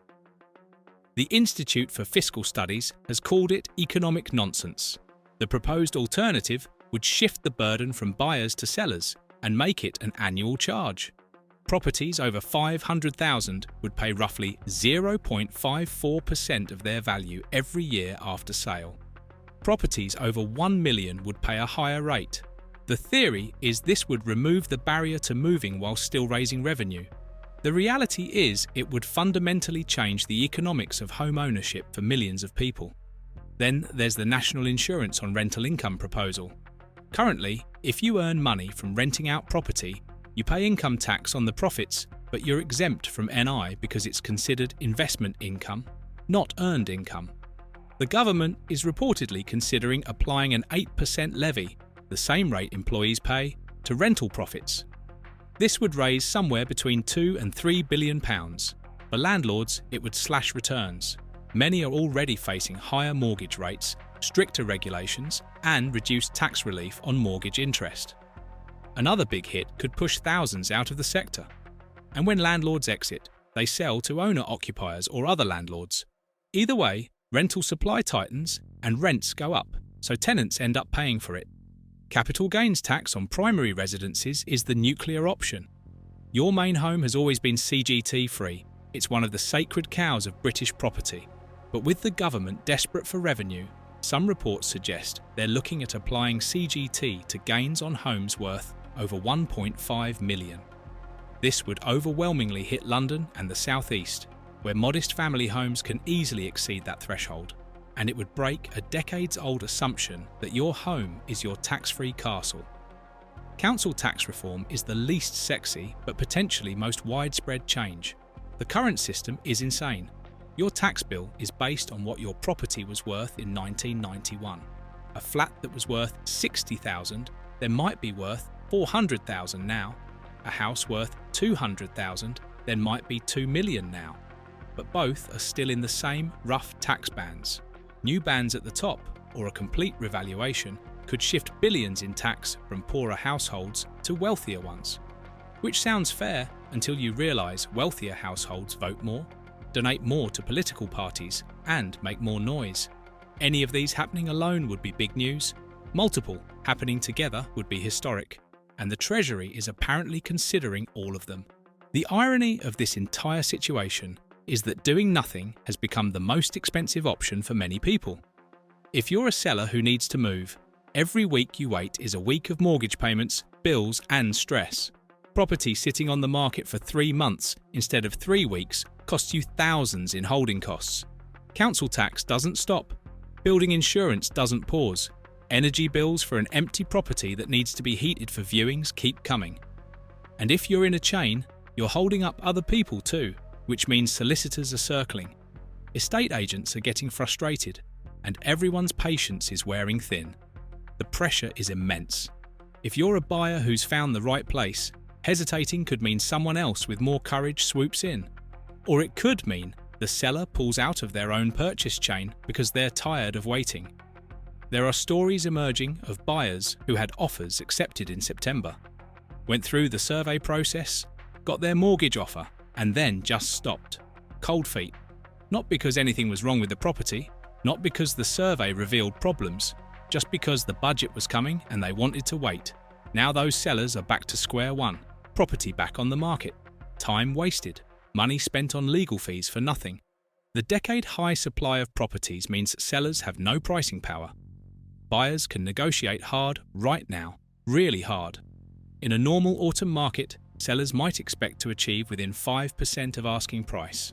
Right now, 10 to 15% under asking is becoming common for properties that have been sitting for a while. Buyers can make cheeky offers, and sellers are actually considering them because they know the alternative is sitting empty for months. But they're not, because they're scared. The rational move for a buyer right now is to lowball everything, knowing sellers are desperate. But buyers aren't being rational. They're being emotional. They're reading headlines about potential tax changes and thinking, what if I buy now and next month everything changes and I've made a terrible mistake? Fear is expensive. It costs both sides money. Meanwhile, interest rates aren't guaranteed to stay low. Mortgage rates have been gradually creeping up again as lenders wait to see what the Bank of England does next. The base rate is currently at 4%. Another cut is expected eventually, but the timing is uncertain. The bank's Monetary Policy Committee is caught between persistent inflation that won't quite die and an economy that needs stimulus. They're moving cautiously, very cautiously. Some economists predicted rates would be down to 3.5% by now. That hasn't happened. If you lock in a rate now and rates drop after the budget, you lose. If you wait and rates go up, you lose. And most mortgage offers are only valid for 6 months. So if you got an offer in September to beat the budget uncertainty, that offer expires in March. If your purchase hasn't completed by then, you need to reapply, at whatever rate exists then. It's a timing nightmare. The first-time buyer situation is particularly brutal. Many have been saving for years, finally have a deposit together, and now they're facing a market where sellers are desperate but won't drop prices enough because they're convinced the budget might change everything. First-time buyers already get better stamp duty treatment than existing homeowners. They pay nothing on the first £300,000, so the proposed changes to stamp duty might actually benefit them. But they don't know that for sure. And the uncertainty is paralysing them just like everyone else. So first-time buyers are stuck overpaying for properties in a frozen market, or waiting and risking being priced out if the budget fears turn out to be overblown and demand comes flooding back. Some are trying to time it perfectly, waiting until November 27th, the day after the budget, to start house hunting, assuming they'll have perfect clarity and can move fast. But they're not the only ones with that plan. If the budget turns out to be a nothing burger, you could see thousands of first-time buyers flood back into the market simultaneously.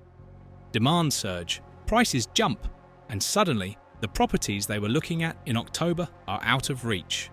For landlords, the calculation is even more complex. If national insurance on rental income becomes reality, the returns on property investment drop dramatically. Let's do the math on a typical scenario. Say you own a property worth £400,000 with a £200,000 mortgage at 5%. Your annual mortgage interest is £10,000. Your rental income is £24,000 a year. After mortgage interest, maintenance, insurance, and letting agent fees, you might clear £6,000 in profit. You pay income tax on that. If you're a higher rate taxpayer, that's 40%. So you're down to £3,600 actual cash profit. Now add an 8% national insurance charge on the £24,000 rental income. That's another £1,920. Your £3,600 profit just became £1,680, more than halved. And that's before considering void periods, problem tenants, or major repairs.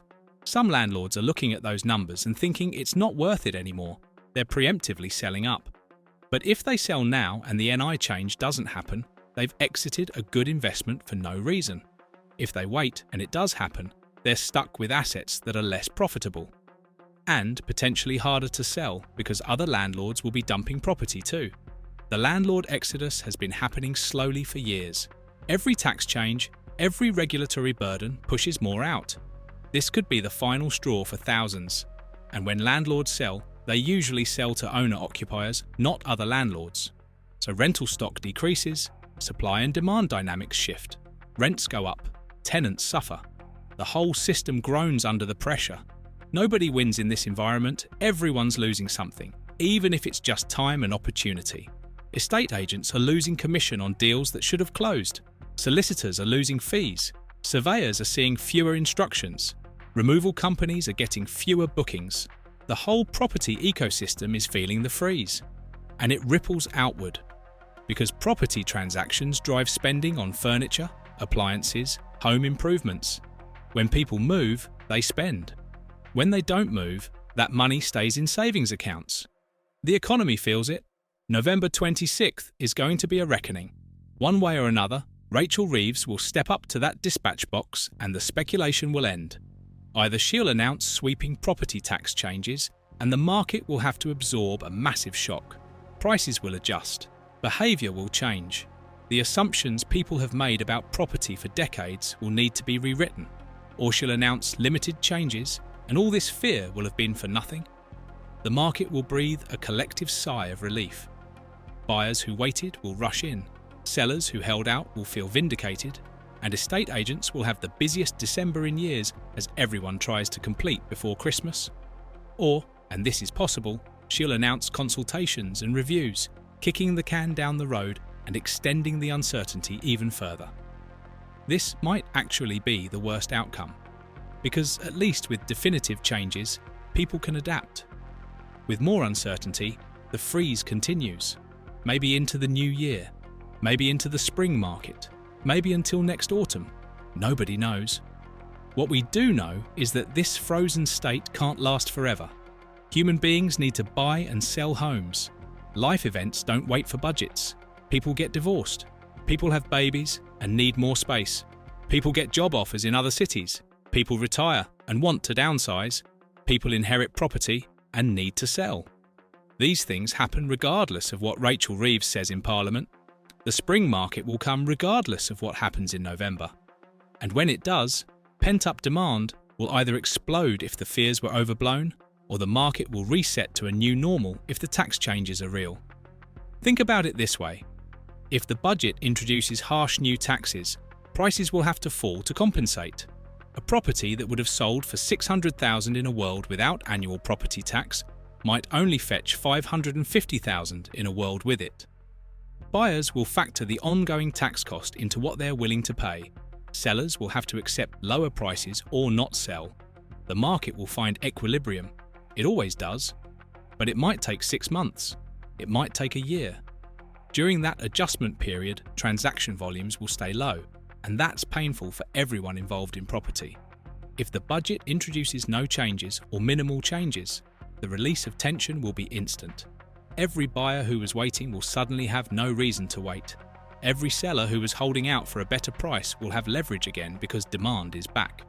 You could see a surge in activity that pushes prices up in the short term, especially in London and the south where the freeze has been most severe. Supply is there, demand is there. It's just been suppressed.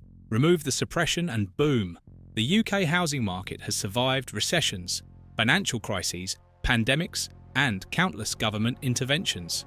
It survived the 1990s crash. It survived 2008. It survived Brexit uncertainty. It survived COVID lockdowns. It'll survive this too. But it might not look the same on the other side.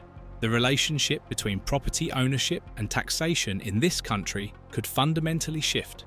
For generations, the deal was simple. You buy a home, you pay stamp duty once, you pay council tax annually.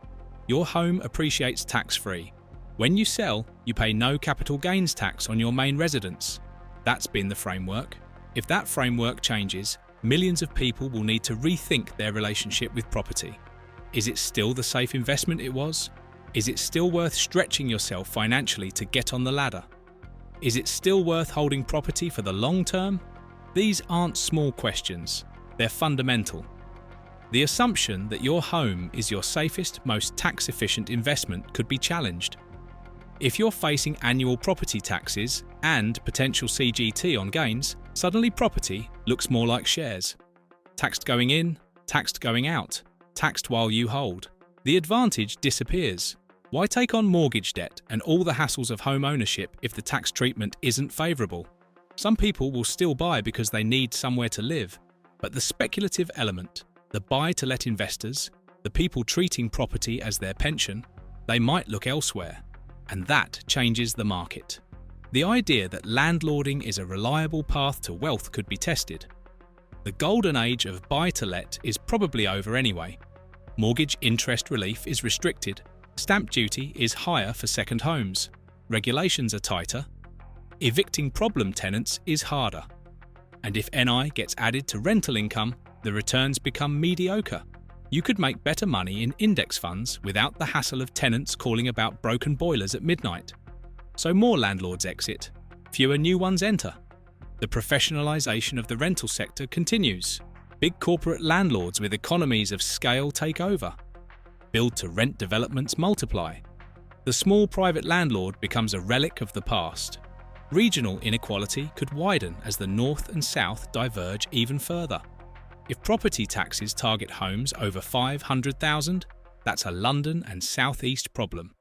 Northern cities barely notice, so investment flows north. Development happens there. Jobs follow. Young people move there. Meanwhile, the South gets stuck in high-cost, high-tax, low-growth purgatory. We could see a genuine rebalancing of the UK economy, not because of some grand government strategy, but because the tax system accidentally makes it happen. We're watching history happen in real time, even if it feels like nothing is happening at all. Because sometimes the most significant moments aren't loud and dramatic. Sometimes they're quiet and tense. A market holding its breath, waiting for a single day, a single announcement, a single decision that could change everything. This is one of those moments. Years from now, people will look back at October 2025 as the month the UK housing market held its breath.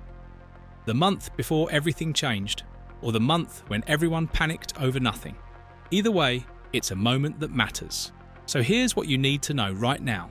If you're buying, you have more power than you've had in a decade, but fear is stopping you from using it. If you're selling, you're fighting against a tide of uncertainty that has nothing to do with your property. If you're a landlord, the rules you've played by for years might be about to change. And if you're just watching, trying to understand what's happening, you're witnessing one of the strangest moments in UK housing market history. A market with plenty of supply, decent mortgage rates, stable employment and economic growth that's modest but positive. A market that by all normal measures should be functioning. But it's not, because sometimes fear matters more than fundamentals. Sometimes speculation matters more than statistics. And sometimes a single date on the calendar can freeze an entire market worth trillions of pounds. November 26, 2025. Market. Remember it, because the UK housing market will be different after that day than it was before. The only question is how different, and whether all this fear will have been justified or just another chapter in the long, strange story of British property obsession. Either way, one thing is certain. The freeze will end, the market will move, and when it does, a lot of people are going to wish they'd acted differently. The only question is whether you'll be one of them.